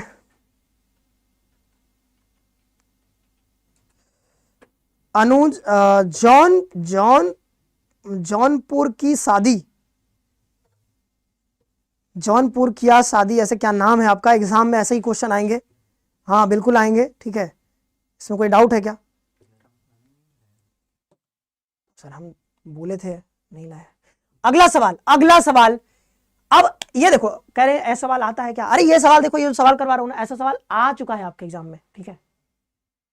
आप कहते हो कि ऐसा सवाल आता है कि नहीं आता है, भाई इतना मेहनत करके हमने ये सवाल सेट किया है और आप पूछ रहे हो कि ये सवाल आता है कि नहीं आता है, ऐसा सवाल आता है कि नहीं आता है, मतलब ये तौहीन है हमारे मेहनत की। खैर कोई बात नहीं, ये देखो सवाल देखो, निम्नलिखित में से भिन्नों में से सबसे बड़ी भिन्न कौन सी है, सबसे बड़ी भिन्न कौन सी है। तो 2/3 है, 2/3 और क्या है 3/5 है, 3/5 है, और क्या ये 8/11 है, और ये 11/17 है। आपको बताना है कि इसमें से सबसे बड़ी भिन्न कौन सी है, सबसे बड़ी भिन्न कौन सी है ये आपको बताना है। आपको जब मन है तब देख लीजिएगा, ये जो हमारा क्लास रहेगा इसी चैनल पे रहेगा अवेलेबल, सालों साल रहेगा, हमेशा रहेगा, जब मन हो तब देख लीजिएगा। अप्रैल में देखना हो अप्रैल में, अगले साल के अप्रैल में जरूरत पड़ी तो अगले साल के अप्रैल में भी देख सकते हो, ठीक है, कोई समस्या नहीं है, इसी चैनल पे आपको ये मिल जाएगा, ठीक है। अगला सवाल, अगला सवाल, अगला सवाल, अगला सवाल आपके स्क्रीन पे है। अगला सवाल, ये सवाल आपको बताना है कि भाई सबसे बड़ा भिन्न कौन सा होगा। तो ऐसे नहीं पता चलेगा, आप इसको भाग दे दो तो 20 में जब 3 से, अब ये क्या है 2 में 3 से भाग दोगे, तो 2 में 3 से भाग दोगे तो पहले 0 बन जाएगा, दशमलव लगाओगे तो 20 होगा, 3 छक 18, फिर से 3 छक 18 क्योंकि 2 बचेगा। इसमें जब भाग दोगे 5 से तो कितना आएगा 0 दशमलव, और 5 छक्का 30 हो जाएगा, ठीक है, सीधा सीधा। यहाँ पे कितना आएगा 0 दशमलव, अब ये 80 हो जाएगा, तो 11 से थे 77, फिर 3 बचेगा आपके पास 30, तो 11 दूना कितना हो जाएगा 22। इसमें देखोगे 0 दशमलव, ये 110 हो जाएगा, तो कितना होता है 17 छक्का 102, ठीक है, 102 होता है, 17 छक्का 102, फिर 8 बचेगा तो 17 34, 17 चौको 68, ठीक है, 17 बचे 85, तो 4 बार जाएगा, ठीक है, 17 चौको 68, 17 बचे 85, तो 4 बार जाएगा, ठीक है। तो ये हमने देखा कि सबसे बड़ा भिन्न कौन है ये बताना है, तो बस भाग दे दोगे पता चल जाएगा। देखो भाग जैसे दिया पता चल गया कि भाई सबसे बड़ा कौन आ रहा है, तो जहां पे 7 दिख रहा है यही सबसे बड़ा है, यानी 8/11 is the correct answer, option number 1 is the correct answer. देखो इतना आसान सवाल है, option number A is the correct answer, ठीक है, option number A is the correct answer. Okay, अगले सवाल पर आगे बढ़ते हैं, सबका आंसर आ रहा है, नेक्स्ट क्वेश्चन पर आगे बढ़ते हैं। ये देखो धुआंधार सवाल खत्म हो गया। देखो एक चैप्टर हमारा समाप्त हो गया है। चैप्टर का नाम था हमारा नंबर सिस्टम और बहुत ही इंपॉर्टेंट चैप्टर था। वहां से ये सवाल समाप्त होते हैं। ज्यादा सवाल हमने नहीं रखे थे क्योंकि हमें लगभग 15 चैप्टर करने हैं और परसेंटेज एक ऐसा चैप्टर है, मैं एक बार आपको बता दे रहा हूं, ठीक है। कई लोग पता नहीं है कि इसमें क्या क्या हम लोग पढ़ने वाले हैं क्योंकि आज मेंशन नहीं हो पाया शुरुआत में कि कौन कौन से चैप्टर हम लोग पढ़ेंगे। तो एक बार मैं लिख करके जल्दी से आपको बता दे रहा हूं। पहला चैप्टर हमारा था नंबर सिस्टम यानी संख्या पद्धति, पहला चैप्टर। तो ये पहला चैप्टर हमारा हो गया है समाप्त। जितने इंपॉर्टेंट चैप्टर सवाल थे वो हमने इसमें करवा दिए हैं। और भी बहुत सारे होते हैं बट एक ही क्लास में सारा कुछ नहीं हो पाएगा। अगर आपको बहुत डिटेल में पढ़ना है तो रफ्तार सीरीज में जाकर के देख लीजिएगा। दूसरा जो हमारा आ रहा है वो आ रहा है एलसीएम एचसीएफ, ठीक है। तो एलसीएम एचसीएफ हम लोग अभी पढ़ेंगे, दूसरा हमारा होगा, ठीक है। फिर इसके बाद तीसरा जो चैप्टर शुरू होगा वो होगा परसेंटेज शुरू होगा। और परसेंटेज क्योंकि बहुत बड़ा चैप्टर है तो परसेंटेज में हमें भी टाइम लगेगा। एलसीएम एचसीएफ जल्दी खत्म हो जाएगा, परसेंटेज में काफी टाइम लगने वाला है। चौथा जो चैप्टर हम लोग प्रॉफिट लॉस शुरू करेंगे। पांचवा जो चैप्टर होगा वो हो जाएगा डिस्काउंट, यानी कि यहाँ पे आपको डिस्काउंट आपको बताया जाएगा, डिस्काउंट वाले सवाल आ जाएंगे। फिर जो हमारे चैप्टर्स होंगे वो शायद टाइम एंड वर्क होगा या फिर जैसे भी होगा, सीक्वेंस थोड़ा आगे पीछे हो सकता है बट हम लोग टाइम एंड वर्क पढ़ेंगे। इसके बाद जो है सातवां जो चैप्टर मतलब आगे आता रहेगा वो रेशियो एंड प्रोपोर्शन हम लोग पढ़ने वाले हैं। क्या रेशियो एंड प्रोपोर्शन पढ़ने वाले हैं। आठवां जो होगा हम लोग पार्टनरशिप पढ़ने वाले हैं, पार्टनरशिप, ठीक है, स्पेलिंग देख लेना, पार्टनरशिप हम लोग पढ़ने वाले हैं। फिर जो अगला चैप्टर आएगा वो हम लोग मिक्सचर एंड एलिगेशन पढ़ने वाले हैं। फिर आगे जो आपके चैप्टर्स आते जाएंगे वहां पर एज रिलेटेड हम लोग क्वेश्चन, एज बेस्ड जो सवाल आते हैं, एज बेस्ड सवाल वो हम लोग पढ़ने वाले हैं। 11 नंबर जो अगला जो आएगा वो time, speed, time and distance, ये वाला जो चैप्टर होता है। और इसी के आगे जो 12वां होगा वो ट्रेन वाले सवाल आ जाएंगे उसी में, ठीक है। ट्रेन संबंधित जो सवाल होते हैं, ट्रेन से संबंधित जो कई बार आपके एग्जाम में आए हैं वो आ जाएगा। उसके बाद जो हमारे पास एक दो और चैप्टर है वो छूटा है, मैं याद नहीं है सारा चैप्टर, ठीक है, आगे पीछे हो गया है। तो एक दो चैप्टर और होंगे जो कि आ जाएंगे। तो इतने सारे चैप्टर हम लोग इस सेशन में करने वाले हैं, यानी कि अरिथमेटिक रीजनिंग जितना होता है, अरिथमेटिक, तो अरिथमेटिक का पूरा हम लोग इस चैप्टर में, इस क्लास में समाप्त करने वाले हैं। जितने भी सवाल होते हैं अरिथमेटिक पूरा समाप्त हो जाएगा। एडवांस के लिए अलग कोई क्लास लगेगा क्योंकि सब एक ही में नहीं हो पाएगा, लेकिन इतना है कि अरिथमेटिक पूरा आपका खत्म हो जाएगा। तो अगला सवाल देखिए, अगला सवाल एलसीएम एचसीएफ जो हमारे चैप्टर है वो आ गया, वहां से आ गया है। पहला नंबर सवाल है यानी कि महत्तम समापवर्तक और लघुत्तम समापवर्तक। यहां से पहला सवाल कि एक गोलाकार ट्रैक पर एक ही पॉइंट से 4 धावक, मतलब देखो कि गोलाकार पॉइंट है, आप देखते हो ना कि कई बार दौड़ होता है, ठीक है, आपने देखा होगा कई लोग जो है इंटरनेशनल जब प्रतियोगिताएं होती हैं, ठीक है, ओलंपिक में भी होता है, बहुत सारी जगह होता है। तो यहाँ पर दौड़ वाली जो प्रतियोगिता होगी तो कहीं से शुरू करते हैं, तो ये वाला मान लो पॉइंट है, ये स्टार्टिंग पॉइंट है, तो यहां से शुरू इन्होंने किया, इधर मान लो घूमना, ठीक है, ऐसे गए। तो कितने धावक है इसमें, जो है 4 रनर्स है, यानी कि 4 जो रनर्स हैं ABCD मान लो, तो ये 4 लोग इसमें घूमेंगे, ठीक है, दौड़ लगाएंगे। और दौड़ लगाने के बाद कह रहा है कि जब शुरू करते हैं तो यहां पर कह रहा है कि एक साथ शुरू करते हैं, ठीक है, कि एक गोलाकार ट्रैक पर एक ही पॉइंट से 4 धावक एक साथ दौड़ना शुरू करते हैं, ठीक है। जैसे ही वहां पर आप देखते हो ना कि ऐसे मतलब वो बजाया जाता है या फिर मान लो गोली मार दिया गया, तो जैसे गोली चली और सब लोग एक साथ निकल गए, तो वही चीज है कि जैसे ही हिंट मिला कि भाई सबको निकलना है तो उसी सेकंड पे सब लोग दौड़ना शुरू कर दिए। जैसे शुरू करते हैं दौड़ना, उन्हें एक चक्कर पूरा करने में तो एक आदमी को लगता है 200 सेकंड, दूसरे को लगता है 300 सेकंड, तीसरे को लगता है जो है 360 सेकंड और चौथे को लगता है 450 सेकंड। तो ये कह रहा है कि वह पहली बार स्टार्टिंग पॉइंट पर कितने समय बाद मिलेंगे, बस इतना बताना है कि कितने समय बाद दोबारा से मिलेंगे, कितने समय बाद, ठीक है। तो अब देखो कि भाई 300 सेकंड में, पहला वाला तो 300 सेकंड में यहां पर आ जाएगा, दूसरा वाला 360 सेकंड में आएगा, ये जो है तीसरा वाला दूसरा वाला 300, फिर 360, फिर एक 450 सेकंड में। तो ऐसे ये घूमते रहेंगे और घूमते रहेंगे, लेकिन एक ऐसा समय आएगा जब ये फिर से तीनों लोग, मतलब कुछ चक्कर के बाद तीनों लोग, चारों लोग मतलब फिर से यहीं पे पहुंच जाएंगे, स्टार्टिंग पॉइंट पे एक साथ फिर से पहुंचेंगे। तो वही समय बताना है कि भाई कितने समय बाद ऐसा होगा, ये बताना है हमें। तो ऐसे ये कैसे सवाल हल होगा, तो इसका मतलब ये है कि इसका हमको एलसीएम निकालना होता है कि भाई एलसीएम मतलब, एलसीएम क्या होता है, एलसीएम लोवेस्ट कॉमन मल्टीपल, यानी कि वह छोटी से छोटी संख्या जो इस दिए गए चारों संख्याओं से कट जाए, दिए गए सारे संख्याओं से कट जाए, सबसे छोटी से छोटी संख्या यानी कि मल्टीपल। तो इन सब का कोई मल्टीपल होगा, कोई मल्टीपल होगा ऐसा संख्या जो सबसे कटेगा, और जो सबसे कटेगा उसी सेकंड पे सब लोग साथ में मिल जाएंगे। तो हमको क्या करना है, इसका बस एलसीएम निकाल देना है। क्या निकाल देना है, एलसीएम निकाल देना है। जैसे ही आप एलसीएम निकालोगे आपको आंसर मिल जाएगा, तो फटाफट से एलसीएम निकाल दीजिए, सभी लोग इसका एलसीएम निकालो। और जैसे सवाल हमने समझा दिया है, एलसीएम आपका निकालने का काम है। एलसीएम कैसे निकलता है आप जानते ही हो, यहां पे लिखोगे आप 200, यहां पे लिखोगे आप 300, यहां पे लिखोगे आप 360, और इधर लिखोगे आप 450 और इसको आप यहाँ पर सिंपली ये कर दोगे तो यहाँ पर ये किससे कट जाएगा, तो आप देख रहे हो 10 से तो सभी कटेगा, तो 10 तो सब में कॉमन है ही, तो 10 से एक ही बार में काट दो ना, यहाँ पे 20 बचेगा, यहाँ पे 30 बचेगा, यहाँ पे 36 बचेगा और यहाँ क्या बचेगा 45 बचेगा। अब देखें कि ये किस संख्या से कटेगा, तो ये आपका 2 से कट जाएगा, ठीक है, 2 धाम में 20, 15 दूना 30, 18 दूना 36 और ये 45 से नहीं कटेगा, इसको छोड़ दो। फिर ये जो है देखोगे 2 से कट जाएगा तो यहाँ पे 10 आ जाएगा, 15 आ जाएगा, 2 9 18, ये हो गया 45।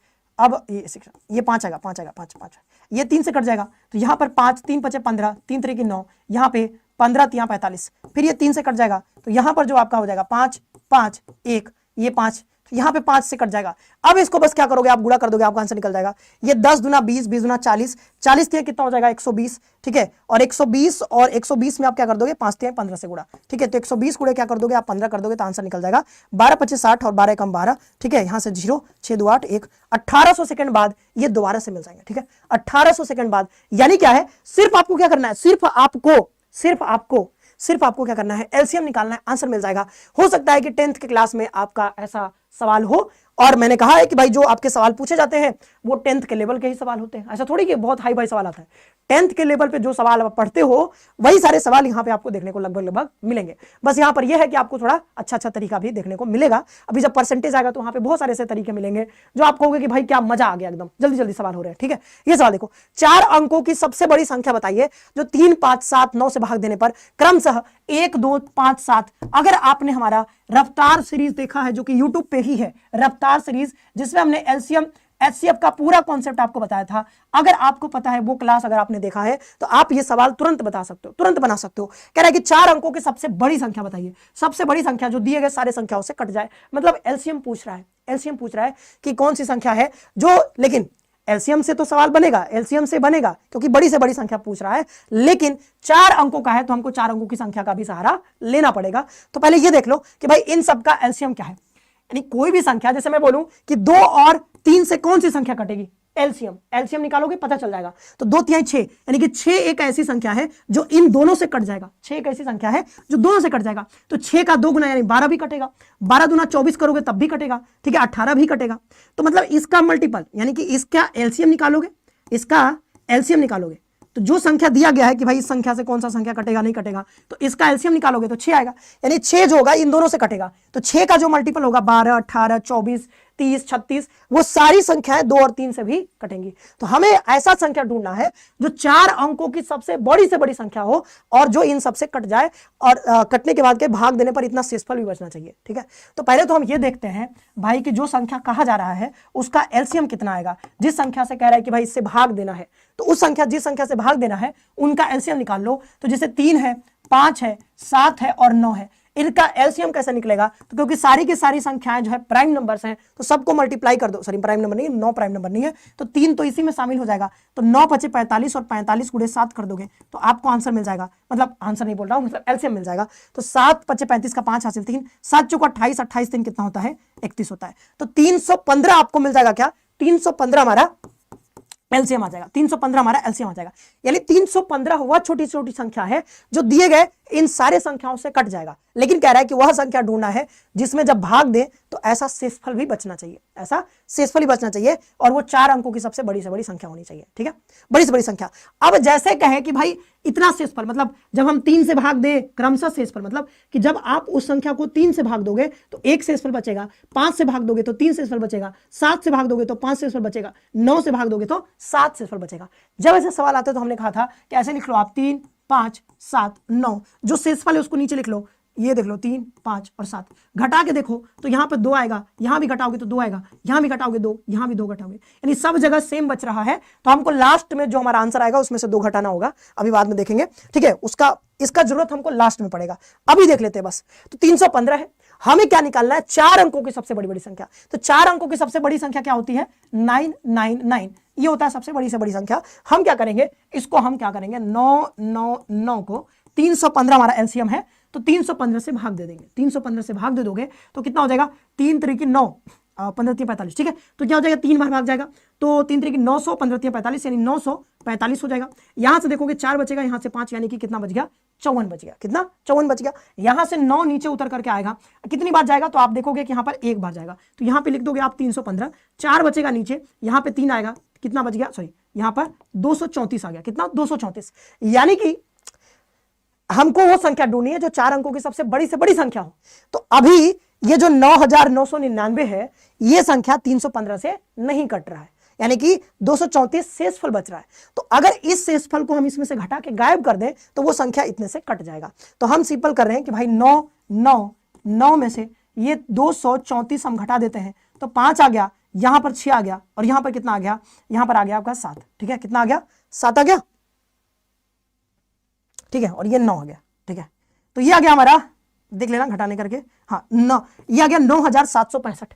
अब देखो हम अपने आंसर तक लगभग पहुंच चुके हैं कि भाई 4 अंकों की वह बड़ी से बड़ी संख्या, तो सबसे बड़ी संख्या ये थी, और बड़ी से बड़ी संख्या जो कि इन सब से कटे, तो इन सब से कटे मतलब वो 315 से भी कटेगा, क्योंककि एलसीएम है इन सब का 315। तो 315 से कटने वाली सबसे बड़ी से बड़ी संख्या जो 4 अंकों की है वो क्या है, 9765 है, 9765। लेकिन सवाल में कहा है कि जब हम भाग दें तो शेषफल कितना बचना चाहिए, 2 2 2 हर जगह, ऐसा मतलब ऐसा शेषफल, यानी कि 2 2 जो 2 आ रहा है इसको लास्ट में आपको घटाना पड़ेगा, तो ये आएगा 9765, यानी कि 9765 इज द करेक्ट आंसर।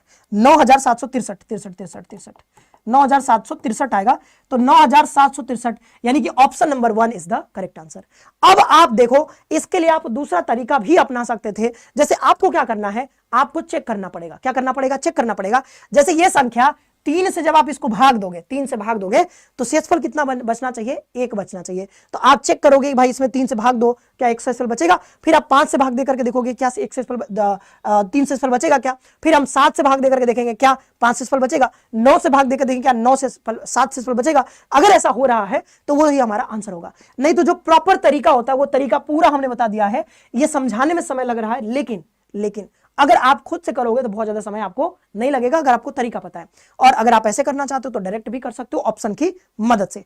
तो ये रहा हमारा अगला सवाल। अब अगले सवाल पे आगे देखो, कुछ कुछ सवाल ऐसे होंगे जहां पे कैलकुलेशन करना पड़ेगा, अदरवाइज बहुत सारे ऐसे सवाल होंगे जो बहुत जल्दी जल्दी हो जाएंगे। ठीक है, ये देखो एलसीएम ऑफ 2/3, ठीक है, तो 2/3 और 4/9 और 5/6 का क्या निकालना है, एलसीएम निकालना है, यानी कि लघुत्तम समापवर्त्य निकालना है। क्या निकालना है, लघुत्तम समापवर्त्य आपको निकालना है एलसीएम।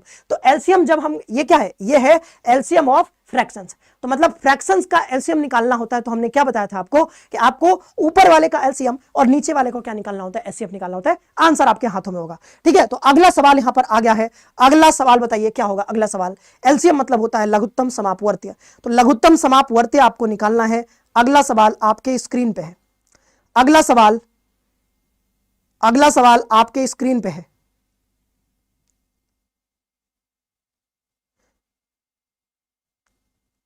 क्या करें, ओनली इंग्लिश में आएगा, हिंदी में नहीं आएगा मतलब।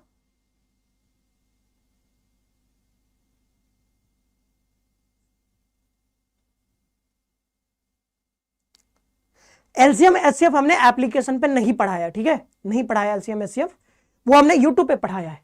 समय बचेगा तो हम उसको क्लास में भी पढ़ाएंगे। ठीक है, वैसे मैंने यूट्यूब पे करवा दिया था और मैंने बोला था कि आपको यूट्यूब पे आकर के देखना है। यूट्यूब पे हमने सारे कॉन्सेप्ट बताए हैं जो मैं ऐप पे आगे चल के पढ़ाऊंगा।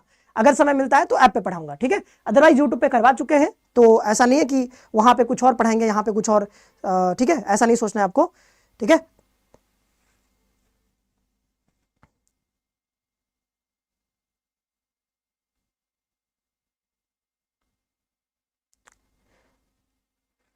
बम बम भोले मस्ती में डोले, बहुत बढ़िया। आंसर दे दो, आंसर दे दो। ये अभी चैप्टर हमारा देखना तुरंत समाप्त हो जाएगा, एलसीएम एचसीएफ समाप्त हो जाएगा, अगला परसेंटेज आ जाएगा। परसेंटेज में देखिएगा थोड़ा समय लगेगा, धीरे धीरे हम लोग करेंगे परसेंटेज, मजा आएगा। लेकिन ये सवाल पहले बना दो। तो हमने क्या कहा कि जब फ्रैक्शन का पूछेगा आपको एलसीएम, तो ऊपर वाले का यानी कि 2, 4 और 5 का, तो 2, 4, 5 का क्या निकालोगे, एलसीएम निकालोगे, और एचसीएफ निकालोगे नीचे वाले का, यानी कि 3, 9 और 6 का क्या निकालोगे, एचसीएफ निकालोगे।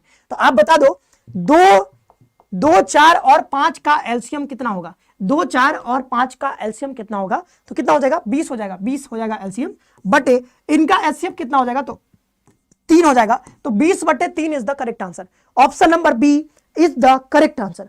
Option number B is the correct answer. ठीक है, अब ये मत पूछना कि सर एचसीएफ कैसे निकालते हैं। एचसीएफ निकालने का तरीका हम बता चुके हैं आपको। चाहे गुणनखंड कर सकते हो, चाहे आप इसको भाग विधि से कर सकते हो, जैसे करना है आप कर सकते हो, या फिर आप इसको जो डिफरेंस मेथड बताया था वो सब हम लोग यूट्यूब पे पढ़ चुके हैं रफ्तार सीरीज में। ठीक है, अगला सवाल, सबसे बड़ी 2 अंकों की संख्या कौन सी है जो 6 और 5 दोनों से पूरी तरह डिविजिबल हो, यानी कि दोनों से पूरी तरह कट जाए। डिविजिबल मतलब होता है पूर्णतः विभाज्य हो जाए। ठीक है, तो आंसर का जवाब दीजिए। What is the largest 2 digit number which is exactly divisible by 6 and 5। तो 6 and 5 दोनों से डिविजिबल हो, इसका मतलब क्या है कि दोनों से डिविजिबल होने का मतलब कि 6 और 5 का आप एलसीएम निकाल लो। एलसीएम निकाल लो तो कितना आएगा, 6 5 30 आएगा, क्योंकि दोनों को प्राइम नंबर है। तो को प्राइम नंबर है तो दोनों को मल्टीप्लाई कर दोगे तो वही आपका एलसीएम होगा। तो 6 5 कितना हो जाएगा, तो एलसीएम कितना हो जाएगा, 6 5 30 हो जाएगा। तो इसी 30 का मदद लेकर के आप आंसर निकाल सकते हो, तुरंत दे सकते हो आंसर, तुरंत आंसर दे सकते हो। ठीक है, अगला सवाल आपके सामने स्क्रीन पे है। अगला सवाल जवाब दे दीजिए। सबसे बड़ी 2 अंकों वाली संख्या कौन सी है जो 6 और 5 दोनों से पूरी तरह डिविजिबल हो जाए, पूरी तरह डिविजिबल हो जाए, बताइए। तो हमने कहा कि भाई 6 और 5 से कटने का मतलब है कि वो संख्या 30 से भी कटेगा, वो संख्या 30 से भी कटेगा। तो 30 से कटने वाली 2 अंकों की बताओ कौन कौन सी संख्या है भाई। तो 30 से अगर कटेगा तो 60 भी कटेगा 30 से, और 90 भी कटेगा 30 से, और 90 के बाद देखोगे तो 30 चौको कितना हो जाएगा, 120 हो जाएगा। 120 तो 3 अंकों का हो गया, तो 3 अंकों का तो लेना नहीं है। क्या कह रहा है कि 2 अंकों की बड़ी से बड़ी संख्या, तो वो क्या होगा, 90 होगा। तो 90 is the correct answer. 90 is the correct answer. What is the largest 2 digit number which is exactly divisible by 6 and 5? तो 90 is the correct answer. Option number A for Avantika. Next question पर आगे बढ़ते हैं। वह सबसे छोटी संख्या जो 4 5 8 10 और 12 से पूरी तरह डिविजिबल हो। तो ये क्या है, मतलब ये तो बहुत आसान सवाल हो गया। ये बस इतना पूछ रहा है कि एलसीएम निकाल दो। क्या पूछ रहा है कि आप क्या करो, इनका एलसीएम बता दो हमको। एलसीएम यानी कि लोवेस्ट कॉमन मल्टीपल बता दीजिए। तो लोवेस्ट कॉमन मल्टीपल कैसे निकालोगे, तो 4 5 8 4 5 8 10 और 12 का। वैसे तो देखते ही आंसर मिल सकता है, बट कोई बात नहीं, आप आंसर बताओ, इसका निकाल करके हल करके बताओ क्या आंसर होगा। 1 0 तो आएगा ही, ठीक है, 1 0 तो आएगा ही, और फिर यहां पर 5 चला जाएगा 10 में, ठीक है। 4 बताओ बताओ जल्दी से आंसर, जल्दी से जल्दी से जल्दी से आंसर बताइए।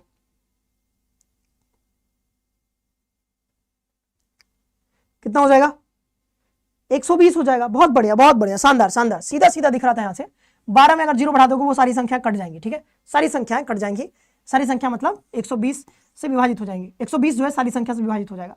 तो यहाँ पे पहले 2 से कट जाएगा, तो 2 देख सकते हो आप, चेक कर सकते हो। 2 से 2 दूना 4 5 2 चौको 8 2 पचे 10 2 छक्का 12। 2 से देखोगे 2 एकम 2 5 2 दूना 4 5 2 3 6। फिर 2 से देखोगे यहाँ पे 1 5 1 5 3, तो ये 3 से कटेगा, फिर क्या 5 से, तो 5 दूना 10 दूना 20 दूना 40 40 का कितना होगा 120। तो यहां पर 120 इज द करेक्ट आंसर। अगला सवाल देखो, ए और बी का लघुत्तम समापवर्त्य 42 है, तो 5a और 11b का लघुत्तम समापवर्त्य क्या होगा। यानी दो संख्याओं का, यानी ए और बी का एलसीएम दिया है कि भाई ए और बी का जो एलसीएम है वो कितना है, तो 42 है। ए और बी का एलसीएम दिया हुआ है 42। आपको बताना है 5a और 11b का एलसीएम क्या होगा।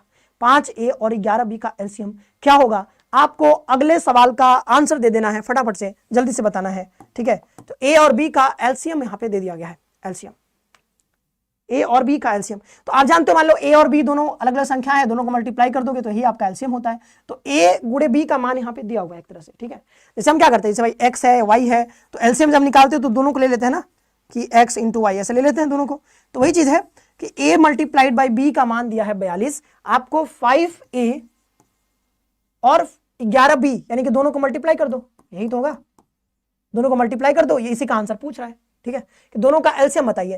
तो अब देखो 5 और 11 क्या है, 5 और 11 क्या है, 5 और 11 है हमारा क्या, ऐसा देखो ना, देखो गुणनखंड मेथड से कैसे करते हो आप।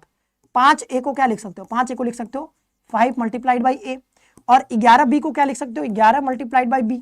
भाई इनको और कुछ तोड़ा तो जा नहीं सकता है, क्योंकि ये सब प्राइम नंबर है, और ए और बी भी को प्राइम नंबर से तोड़ा तो जा नहीं सकते, छोड़ दो। ठीक है, ए और बी को कैसे तोड़ोगे, ठीक है छोड़ दो। तो अब क्या करेंगे भाई, हमने देखा कि एलसीएम कैसे निकालते हैं। एलसीएम बराबर होता है जो जो संख्या दिया गया उसका हाईएस्ट पावर लेना होता है। तो हाईएस्ट 5 का हाईएस्ट पावर 5 ही है, कोई और कुछ है नहीं। 11 का 11 ही रहेगा, ए का ए ही रहेगा और बी का बी ही रहेगा। तो ए मल्टीप्लाइड बाई बी का 42 है, तो ये 55 गुणते कितना हो जाएगा 42। तो 55 गुणे 42 करोगे 5 में 10, लास्ट में 0 आएगा, हर जगह 0 है तो गुणा करना पड़ेगा।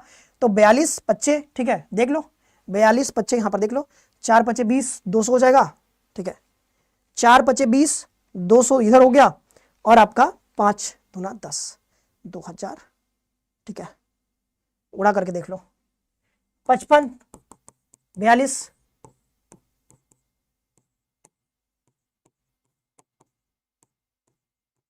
2310 इज द करेक्ट आंसर। तो ये आपका रहा आंसर। अगले सवाल पे आगे बढ़ते हैं। ये रहा अगला सवाल। 6 घंटियां एक साथ बजना शुरू करती हैं। अगर आपने रफ्तार सीरीज देखा होगा तो ये घंटी वाला सवाल हमने वहां पे बताया था, घंटी वाला सवाल हमने बताया था 2310 उसका करेक्ट आंसर होगा। अगला सवाल देखो, घंटी वाला सवाल हमने आपको बताया था कि 6 bells begins to toll together and toll respectively at intervals of 3 4 6 7 8 and 12 seconds. After how many seconds will they toll together again? यानी कि जैसे धावक वाला सवाल था ना, पहला जो सवाल था कि कितने सेकंड बाद सब एक साथ आकर के मिलेंगे, कितने समय बाद या कितने मीटर बाद, जो भी सवाल आया था, और यहां पे वैसे ही पूछ रहा है कि जैसे अभी सब लोग बजे, एक बार बज चुके हैं, बोला कि दोबारा कितने समय बाद वो सब लोग एक साथ फिर से बचेंगे। इसका मतलब सबका एलसीएम निकाल दोगे तो आपका आंसर निकल जाएगा। वही चीज पूछ रहा है 3 4 6 7 8 और 12 का एलसीएम कितना होगा। तो देखो एलसीएम हमेशा ना या तो सबसे बड़ी संख्या होती है या तो बड़ी संख्या का कोई मल्टीपल होता है। तो 12 का मल्टीपल होगा, पक्का 12 का मल्टीपल होगा, जो भी आंसर होगा वो 12 का मल्टीपल होगा। तो सीधा आंसर निकाला जा सकता है, तो 12 होगा या फिर 12 का मल्टीपल होगा। तो क्या ये 12 से कटेगा? 12 कम 12 4 नहीं कटेगा, ये आंसर हो ही नहीं सकता है। 12 कम 12 4, यहाँ पे 48 हो जाएगा, तो 12 चौको 48, ये आंसर हो सकता है। ये देखो 12 कम 12, ये 5 56 आ गया, नहीं कटेगा। 12 कम 12 और यहाँ पर क्या आएगा 12 6 18, तो यहाँ पे 6 आ जाएगा, नहीं कटेगा। सीधा सीधा आंसर क्या आ गया? Option number B. तो आपको भाई एलसीएम निकालने की भी जरूरत नहीं पड़ेगी, बस इतना ध्यान रखना है कि जो हमारा एलसीएम होता है वो या तो सबसे बड़ी संख्या होती है या बड़ी संख्या का ही कोई मल्टीपल होता है। तो अगर ऐसा ऑप्शन आ जाए तो भाई तो मजे मजे हैं, आपको एलसीएम निकालने की कोई जरूरत भी नहीं है, डायरेक्ट आंसर आएगा। अगला सवाल देखो, अब यह पूछ रहा है कि दशमलव संख्याओं का एलसीएम बताइए। दशमलव संख्या दिया गया है, इसका एलसीएम आपसे पूछा जा रहा है। यह है 3.6, यह क्या है 1.8 और यह क्या है 0.144। अगर आपको याद होगा तो मैंने आपको बता रखा है कि दशमलव संख्या का एलसीएम कैसे निकालते हैं। आपको रफ्तार सीरीज एक बार जरूर देखना चाहिए, ठीक है। तो 3.6 हमने कहा था कि आप ये देखो कि कहां पर दशमलव लगा हुआ है, दशमलव कितने अंक के बाद लगा हुआ है, राइट से। तो यहाँ पे 1 अंक के बाद, यहाँ पे 1 अंक के बाद, यहाँ पर 1 2 3 अंक के बाद, तो जितने अंकों के बाद इधर दशमलव लगा हुआ है उसी से आप क्या करो, सबको मल्टीप्लाई कर दो।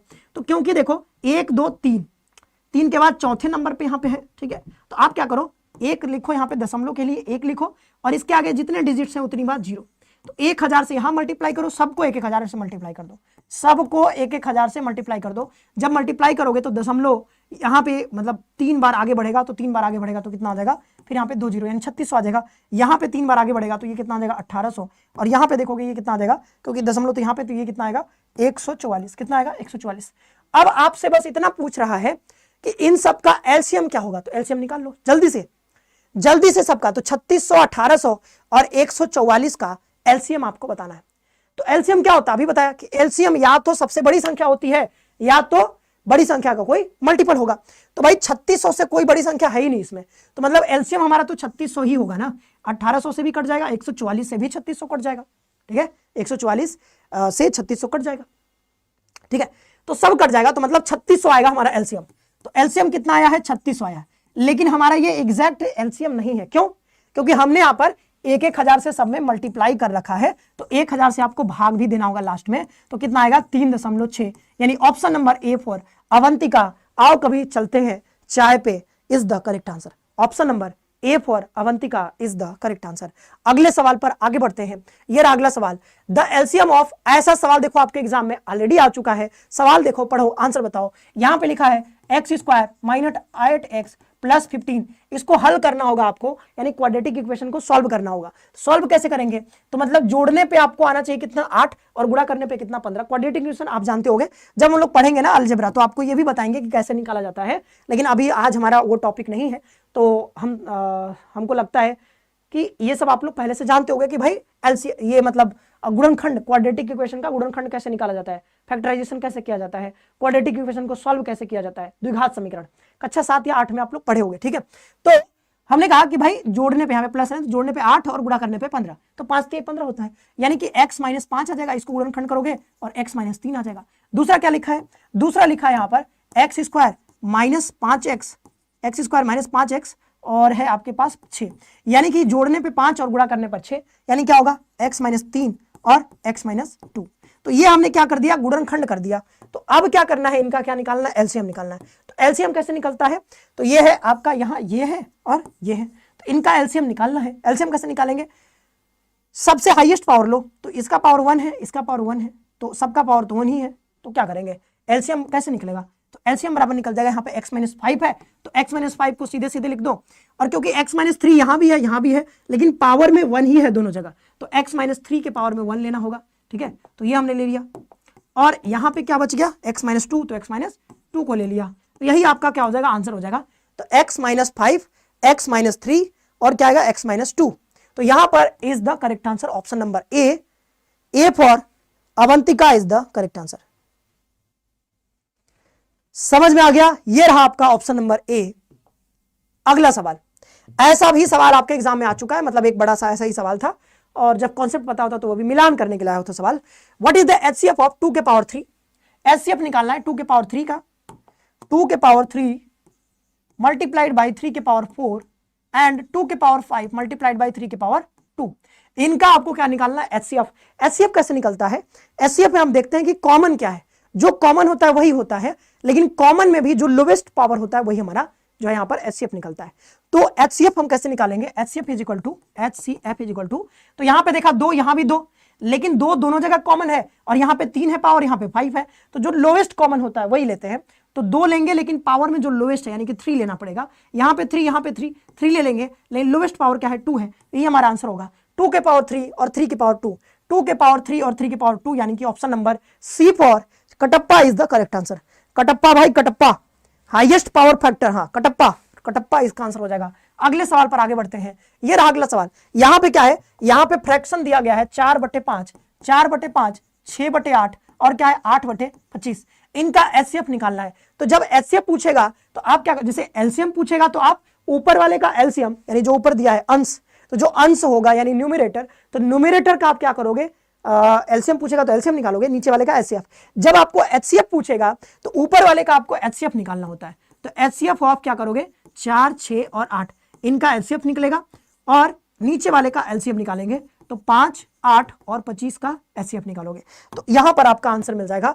तो अब देखो एचसीएफ कैसे निकलेगा, एचसीएफ मतलब जो कॉमन है, सब में कॉमन होना चाहिए, वह बड़ी से बड़ी संख्या जो सब में कॉमन हो, तो क्या है सब में कॉमन 2 है, तो 2 हो जाएगा आपका एचसीएफ, और नीचे कह रहा है कि एलसीएम निकालो, तो एलसीएम मतलब या तो 25 होगा या फिर 25 का कोई उसका कोई मल्टीपल होगा, तो 25 का मल्टीपल क्या होगा, जो कि 5 से तो कटेगा ही 25, लेकिन 8 से कटना चाहिए, तो 50 नहीं कटेगा, 100 भी नहीं कटेगा, फिर 150 भी नहीं कटेगा, 200 कटेगा क्या, तो 8, 9, 16, 4, 20, हाँ 200 कटेगा, तो नीचे आ जाएगा 200, तो एलसीएम कितना हो जाएगा 200, तो ये इसको करोगे तो 1/, कितना आ जाएगा 100, तो 1/100 is the correct answer, option number B for बहुरिया इज द करेक्ट आंसर, 9 की बहुरिया, ठीक है, नई बहू आई है, is the correct answer, option number B. अगले सवाल पर आगे बढ़ते हैं, ये रहा अगला सवाल। दो संख्याएं 7:11 के अनुपात में है, यदि उनका एचसीएफ 28 है तो दोनों संख्याओं के बीच का अंतर कितना है, ये बताना है आपको। तो हमने आपको बताया था कि जब दो संख्या अनुपात में दी गई हो, अनुपात में, तो आप मान सकते हो कि भाई जब अनुपात में दी गई है तो आप प्रोपोर्शनल कांस्टेंट कोई ले लेते हो, प्रोपोर्शनल कांस्टेंट आप जानते हो, ठीक है, अनुपातिक स्थिरांक। तो अनुपातिक स्थिरांक मान लो x है, तो दो संख्याएं क्या क्या हो जाएंगी भाई, पहला संख्या मान लो a है तो a क्या हो जाएगा 7x हो जाएगा, यही तो होता है ना, 7 और 11 है तो 7x 11x हो जाएगा। b क्या हो जाएगा, b हो जाएगा आपका 11x। तो ये दोनों संख्या हमारे पास हो गई, दोनों संख्या क्या हो गई, दोनों संख्या हमारे हो गई, हमारे दोनों संख्या मिल गए, ठीक है। अब ये 7x और 11x ये हमारा क्या मिला, संख्या मिला, दोनों संख्या है। अब कह रहा है कि इन दोनों का एचसीएफ है हमारे पास कितना 28, तो एचसीएफ दिया गया, हम एचसीएफ कैसे निकालते हैं, एचसीएफ हमारा ऐसे निकलता है, इन दोनों का एचसीएफ निकालो, इन दोनों का एचसीएफ, तो एचसीएफ निकालो जल्दी से, दोनों का एचसीएफ, एचसीएफ बराबर क्या होगा हमारा एचसीएफ, दोनों का एचसीएफ 28 है, ठीक है। वो संख्याओं का अंतर बता दीजिए, दोनों का HCF 28 है, दोनों का अंतर आपको बता देना है HCF, ठीक है। HCF आपको दिया गया है, HCF क्या तरीका आपको बताया था, तरीका हमने बताया था HX/HY करके कुछ बताया था हमने, ठीक है, HX/HY, ठीक है। तो दोनों का गुणनफल हमें दिया है, दोनों का गुणनफल, तो HCF कितना हो जाएगा हमारा, HCF तो फिर क्या तरीका बताया था जी, तरीका तरीका तरीका तरीका बताओ, तरीका बताओ, तरीका बताइए जल्दी से, तरीका। हमें क्या करना है, HCF निकालना है, हमें क्या करना है, हमें HCF निकालना है, HCF, ठीक है, HCF निकालना है हमें।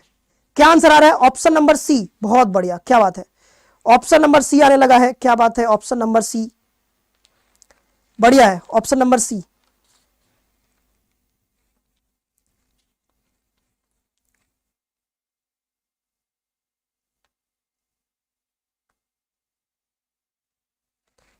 ठीक है, बहुत बढ़िया। चलो देखो, यहां पे हमें देखो एक तरह से HX/HY लेने की जरूरत नहीं थी, ठीक है।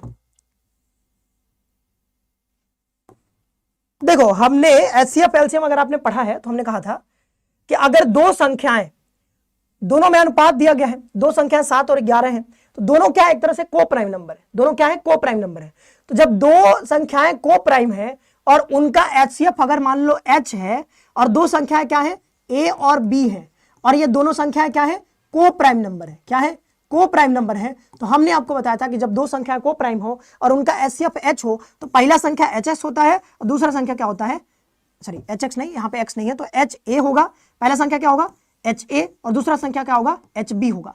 तो यहां पे जो HCF है वो तो दिया गया है ऑलरेडी, और A के जगह पे 7 दिया गया और B के जगह पे कितना है 11 है, तो H बराबर कितना है 28, तो 28 गुणे कितना हो जाएगा 7, और दूसरा क्या हो जाएगा 28 गुणते कितना हो जाएगा हमारे पास 11 हो जाएगा। आंसर आपका निकल गया है।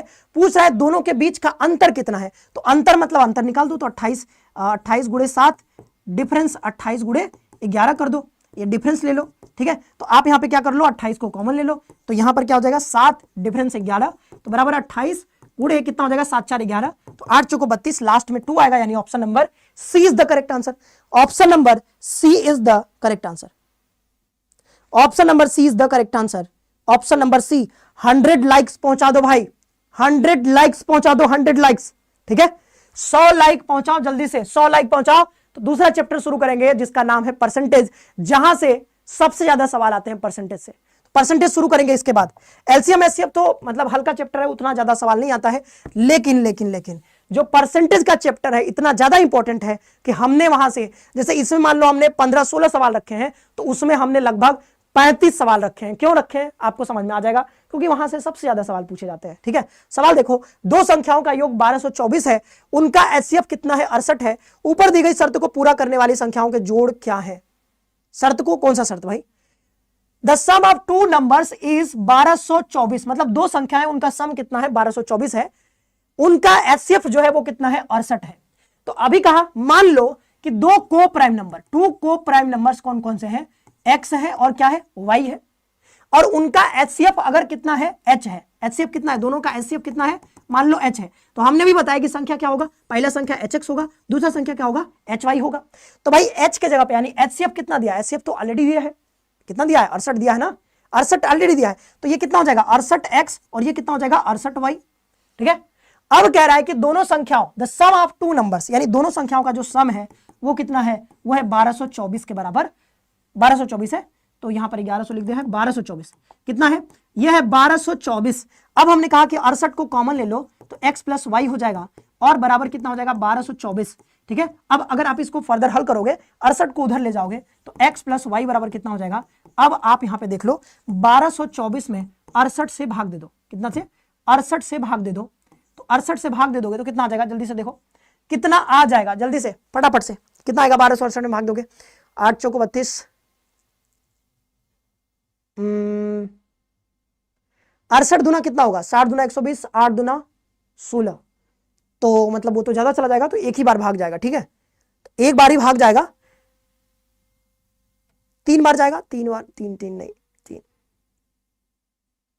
13 13 बार, ठीक है। समथिंग देख लेते हैं, 15 17 जितने बार भी जाए, 17 चौको 68, ठीक है, 18 आ रहा है, 18, ठीक है, देख लेते हैं। तो 68 को सीधा सीधा, या फिर इतना क्यों दिमाग लगाना है यार, इतना क्यों दिमाग लगाना है, हम इसको लिख सकते हैं कितना, 17 चौको 68 लिख सकते हैं। इस 68 को कितना लिख सकते हैं, इसको लिख सकते हैं 17 गुणे 4 लिख सकते हैं, 17 चौको 68 लिख सकते हैं। तो पहले 4 से भाग दे दो, तो 4 से भाग दोगे 4 3 12, 4 6 24, फिर 17 से भाग दो तो कितना आसान हो गया, फिर कितना हो गया 17 एकम 17, 17 34 होता है, 17 एकम 17, और यहाँ पर बच जाएगा 17 3 20, 10 3 13, यहाँ पर 136 है, 17 136, 18 आ गया। देखो इतना आसानी से आप भाग दे सकते हो, ठीक है, 18। अब कह रहा है कि आप बताओ कि शर्त को पूरा करने वाली संख्याओं के जोड़ों की संख्या, यानी कितनी ऐसी संख्या है, कितने ऐसे पेयर बनेंगे जो इस शर्त को पूरा करेंगे। तो शर्त क्या है, शर्त है आपके पास कि x और y को जोड़ने पर 18 मिलना चाहिए, और ऊपर हमने बताया है कि x और y क्या है, को प्राइम नंबर है, यानी कि सह अभाज्य संख्या है। सह अभाज्य संख्याएं वो संख्याएं होती हैं जिनके बीच का जो HCF होता है वो कितना होता है, 1 होता है, यानी 1 के अलावा कुछ भी कॉमन नहीं होता है। अगर कोई संख्या कॉमन होगा दोनों में तो वो 1 ही कॉमन होगा। क्या कॉमन होगा, वो 1 ही कॉमन होगा, ठीक है। तो 1 कॉमन होगा, तो हमने कहा कि 18 मिले, तो कौन कौन सी संख्या हो सकता है, तो एक तो रख सकते हो आप 1, दूसरा रख सकते हो आप 17। क्यों, क्योंकि 17 और 1 जोड़ोगे तो 18 आएगा, और 1 और 17 क्या है, HCF, दोनों क्या है, दोनों के बीच का HCF 1 है, यानी कि दोनों को प्राइम नंबर है। और कौन सा संख्या हो सकता है, 18 चाहिए, तो क्या आप 2 और 16 रख सकते हो, नहीं, क्योंकि 2 और 16 तो हमारे को प्राइम नंबर्स नहीं है, ठीक है। फिर क्या रख सकते हैं, क्या 3 और 15 रख सकते हो, नहीं रख सकते हो। क्या आप 4 और 14 रख सकते हो, नहीं रख सकते हो। क्या आप 5 और 13 रख सकते हो, हाँ बिल्कुल रख सकते हो। तो यहां पर आप 5 और 13 रख दो, तो 13 और 5 18, और दोनों क्या है, को प्राइम नंबर से। क्या आप और रख सकते हो, जैसे 6 और 12 रख के देखोगे, नहीं रख सकते हो। क्या आप 7 और 11 रख सकते हो, हाँ बिल्कुल रख सकते हो। तो 7 और 11 रख दो, 7 और 11 कितना होगा, 18 हो जाएगा, और दोनों क्या है, को प्राइम नंबर्स है। और क्या और कोई पेयर बनेगा, तो आप चेक करोगे, 6 और 12 रखोगे तो और कोई पेयर नहीं बनेगा। तो 3 ऐसे पेयर बनेंगे, 3 ऐसे कंडीशंस बनेंगे जहां पर इनको सेटिस्फाई कर देगा, यानी कि। और ये सवाल देखोगे तो ये सेम सवाल हमने आपको करवा रखा है, कहां पर, तो जब आप हमारे देखे होगे ये वाला चैप्टर हमारा LCM HCF का जो हमने कॉन्सेप्ट वाला क्लास करवाया है, वहां पर मैंने ये करवा रखा है, ठीक है, ये वाला मैंने करवा रखा है। हमारे साथ धारित्री जुड़ चुकी है, धारित्री कहां थी जी, दिख नहीं रही थी अभी तक, हाँ चलो चलो, ये समझ में नहीं आया गीतांजलि। देखो अगर आपको ये बात नहीं समझ में आ रहा है तो आपको पहली बात क्या क्या समझना होगा पता, तब ये सवाल समझ में आएगा। देखो छोटी छोटी चीजें अगर आपको नहीं पता है तो ये बड़ी चीजें आपको वैसे भी नहीं पल्ले पड़ेगा, ठीक है। तो ये छोटी चीज, ये क्या है, ये सब छोटी छोटी चीजें हैं कि को प्राइम नंबर क्या होता है, ये वाला तरीका हमने कहां से ले आया। तो ये छोटी छोटी चीजें हैं, लेकिन ये छोटी छोटी चीज को बन करके ये पूरा बड़े से सवाल को सॉल्व कर रहा है, ठीक है। तो आपको पहले तो पता होना चाहिए कि भाई को प्राइम नंबर क्या होता है। तो वो कैसे पता चलेगा, तो उसके लिए थोड़ा सा आपको एक्स्ट्रा समय निकालना होगा और हमारा नंबर सिस्टम वाला क्लास देखना होगा। तो नंबर सिस्टम वाला क्लास देखोगे तो आपको पता चलेगा कि को प्राइम नंबर क्या होता है, ठीक है। और जब आप LCM HCF वाला हमारा चैप्टर पढ़ोगे तो आपको पता चल जाएगा कि भाई हम लोग HX और HY क्यों ले रहे हैं, ऐसा क्यों ले रहे हैं कि भाई जब दो को प्राइम नंबर होते हैं तो उनका HCF जो होता है वो HX HY के, मतलब जो संख्या होता है वो HX और HY के बराबर होता है। और ये कहां से आया है वो सब भी उसी चैप्टर में हमने करा रखा है। तो अगर आप कहोगे कि नहीं सर आप इसको छोड़ करके LCM HCF पर ये पूरा कॉन्सेप्ट आप बताने लगिए पीछे पूरा चल करके, तो इस क्लास में पॉसिबल नहीं है। हमने जैसा शुरू में ही कहा है कि इस क्लास के थोड़े से लिमिटेशंस हैं। अगर आप बहुत डीप में जाकर के मुझे LCM HCF पढ़ाना पड़ेगा तो भाई ये जो 8 घंटे की क्लास है इसमें तो फिर कितने चैप्टर हो पाएंगे, 2 चैप्टर हो पाएंगे, क्योंकि एक पूरा चैप्टर पढ़ने के लिए आपको 3-4 घंटे तो लग ही जाते हैं। तो एक पूरा चैप्टर पढ़े 3-4 घंटे, फिर 4 घंटे में 2 ही चैप्टर हो पाएगा। हमें टोटल 15 चैप्टर कराने हैं, 15 चैप्टर। तो आपसे अनुरोध है कि आप क्या करिएगा, थोड़ा सा जो पीछे की चीजें आपको नहीं समझ में आ रही हैं भाई, छोटी छोटी चीजें, तो वो चीजें आपको हमारे रफ्तार सीरीज से आपको जरूर जाकर के कवर कर लीजिएगा, ठीक है। 8 घंटे का आपके लिए लग रहा है कि 8 घंटे का क्लास है, लेकिन आप अगर डिवाइड करोगे तो 15 चैप्टर है टोटल, यानी कि 30 मिनट में हमें लगभग एक चैप्टर कराना पड़ेगा, ठीक है, 30 मिनट में। और 30 मिनट में हो नहीं पाता है, आपको पता है। तो आप अगर सोच रहे हो कि नहीं ऐसे है तो ऐसे नहीं काम चल पाएगा, ठीक है। तो ये आप थोड़ा सा ये पूरा कॉन्सेप्ट वहां से पढ़ लीजिएगा, मैंने पढ़ा रखा है। आपने नहीं देखा होगा शायद वो वाला चैप्टर हमारा जो हमने करवा रखा है, जो रफ्तार सीरीज है, उसको जरूर एक बार जाकर देखिएगा। थोड़ा आपको एक्स्ट्रा मेहनत तो देना पड़ेगा, थोड़ा एक्स्ट्रा मेहनत आपको करना पड़ेगा। ये सवाल अब देखो सेम टाइप का सवाल मैं बार बार तो करवाऊंगा नहीं, तो ये सवाल आपको होमवर्क करना होगा। तो 1-2 सवाल मैं आपको होमवर्क भी देता चलूंगा। जैसे ये सवाल देखो, HCF निकालने का तरीका हमने अभी बताया है आपको कि HCF कैसे निकाला जाता है। तो ये एचसीएफ आप क्या करोगे, घर पे बैठ करके निकालोगे आराम से। क्या करोगे, निकालोगे घर पे बैठ करके, ये करोगे आप, ठीक है, ये आप करोगे घर पे बैठ करके, क्योंकि अब हर सवाल हमसे नहीं करवा सकते हो आप, क्योंकि हमारे पास बहुत सारे सवाल हैं, टोटल देखोगे ना बहुत सारे चैप्टर्स हैं, तो हमें ना थोड़ा थोड़ा तो चलना पड़ेगा, थोड़ा जल्दी चलना पड़ेगा, ठीक है। दो संख्याओं का गुणनफल 1500 है और उनका एचसीएफ 10 है, ऐसे संभावित जोड़ों की संख्या। देखो गीतांजलि जी, अगर आपको पीछा वाला नहीं समझ में आया तो आप इसको समझने की कोशिश करो, ये समझ में आ गया तो वो वाला भी समझ में आ जाएगा, ठीक है। मैं इस बार और थोड़ा डीप में जाकर के थोड़ा कोशिश करता हूं बताने की। दो संख्याओं का गुणनफल कितना है, 1500 है। दो संख्याओं का गुणनफल 1500 है, उनका एचसीएफ 10 है। उनका एचसीएफ क्या है, 10 है। तो जब भी देखोगे ना कि जैसे मैं मान लो बोलता हूं कि 8 है और 16 है, मैं बोलूं कि इसका एचसीएफ कितना होगा, एचसीएफ, तो आप कहोगे सर एचसीएफ कितना हो जाएगा, दोनों में जो बड़ी से बड़ी संख्या कॉमन हो, तो इसका जगह अगर आप एचसीएफ निकालोगे ना तो कितना आएगा, 8 आएगा। कितना आएगा, 8 आएगा दोनों का एचसीएफ। तो इन दोनों में से अगर आप एचसीएफ को कॉमन ले लो, एचसीएफ यहां पे 1 बचेगा, यहां पे 2 बचेगा, तो अब देखो ये क्या बन गया, ये बन गया बाहर एचसीएफ, और ये जो दोनों संख्याएं हैं, इसी दोनों संख्याओं को हम लोग कहते हैं को प्राइम नंबर। क्या कहते हैं, को प्राइम नंबर कहते हैं। और ये बाहर क्या है, बाहर है एचसीएफ। तो यही हमने कहा था कि ऐसी दो संख्याएं जो कि को प्राइम हो, को प्राइम का मतलब कि दोनों में कुछ कॉमन नहीं है, कुछ कॉमन नहीं है 1 के अलावा, तो 1 और 2 के बीच में क्या कॉमन है, कुछ कॉमन नहीं है, सिर्फ 1 ही होगा, तो इसी को कहते हैं को प्राइम नंबर। तो अगर हमारे पास दो को प्राइम संख्याएं x और y है और उनका एचसीएफ अगर h है, तो जो संख्या बनेगा वो क्या बनेगा, 8 एकम 8, 8 दूना 16, तो वही हमने किया था hx, और क्या बनेगा, hy बनेगा। बात समझ में आया, पीछे की चीजें बता रहा हूं, ठीक है। अगर फिर भी ना समझ में आए तो वो चैप्टर जरूर जाकर के आप देखिएगा। तो ये देखो यहां से इसको सब हटा देते हैं, ये इस चैप्टर, अभी हम लोग सीधा सवाल पे चलते हैं। देखो यहां पे एचसीएफ हमारे पास दिया है, तो इस एचसीएफ का यूज करके हम लोग संख्या पता कर सकते हैं। तो देखो हम क्या करेंगे, मान लेंगे कि दो co prime number, let two co prime numbers, two co prime numbers are X and Y. अगर दो को प्राइम नंबर एक्स और वाई है तो जो संख्या होगा, ठीक है, संख्या जो होगा, एग्जैक्ट जो संख्या निकलेगा एचसीएफ के बाद, एचसीएफ एग्जैक्ट जो संख्या निकलेगा, तो जो संख्या होगा, ये तो माना है, लेकिन संख्या क्या होगा, संख्या आपका हो जाएगा क्या, संख्या हो जाएगा हमारा 10x और 10y, ठीक है, क्योंकि एचसीएफ से आप गुणा कर देते हो जो को प्राइम नंबर्स होते हैं, ठीक है। तो ये एग्जैक्ट संख्या निकल गया। जब ये संख्या मिल गया, कह रहा है कि इनका गुणनफल 1500 है, तो मतलब कि 10x और 10y, इन दोनों का गुणनफल कितना हो जाएगा, 1500, ठीक है। तो बस हो गया। तो यहां पे देखोगे ये 0 से ये 0 कट गया, ये गया, ठीक है। तो क्या बन गया, xy बराबर 15। तो हमें अब क्या करना है, बस ये बताना है कि संभावित ऐसे कितने जोड़े हैं, कि दो ऐसे कितने को प्राइम नंबर्स है, ये क्या है, को प्राइम नंबर्स है, जिनका गुणा करने पे 15 है। तो ऐसे दो को प्राइम नंबर ढूंढो जिनको गुणा करने पे 15 मिले, तो ऐसे कौन कौन से संख्या हो जाएगी। तो भाई पहला तो 1 और 15 ही हो जाएगा, क्योंकि 1 और 15 का गुणा करोगे, दोनों को प्राइम है, 15 कम 15 आएगा। और कौन सा संख्या है, तो अब और आप ले सकते हो, 3 ले सकते हो और 5 ले सकते हो, तो 3 × 5 = 15 आ जाएगा। और कोई संख्या होता है क्या जिसको गुणा करने पे 15 मिले, और कोई ऐसा संख्या है जिसको गुणा करने पे 15 मिले, तो सोच लो जरा। 10 2 के पहाड़ा में आता नहीं है, 3 के पहाड़े में 3 × 5 = 15, 5 के पहाड़ा में तो वही बात हो गया, ठीक है, 6 के पहाड़े में आता नहीं है, 7 के पहाड़े में आएगा नहीं, 8 के पहाड़े में नहीं, 9 के पहाड़े में 10, कहीं नहीं आएगा। तो मतलब दो ही ऐसे पेयर बनेंगे जहां पर इन दोनों का मल्टीप्लाई करने पे 15 आएगा। तो क्या आंसर बनेगा, ऑप्शन नंबर क्या हो जाएगा, सी बता रहे हो आप, सी। पूनम जी का, सरेना कुमारी का 2 आया है, डी आया है, पहले भी आंसर आया कई लोगों का। 4 कहां से आ रहा है, 4 कहां से आ रहा है जी, ऑप्शन नंबर डी आएगा, डी मतलब कि 2 इज द करेक्ट आंसर, ठीक है। 2, दो ऐसे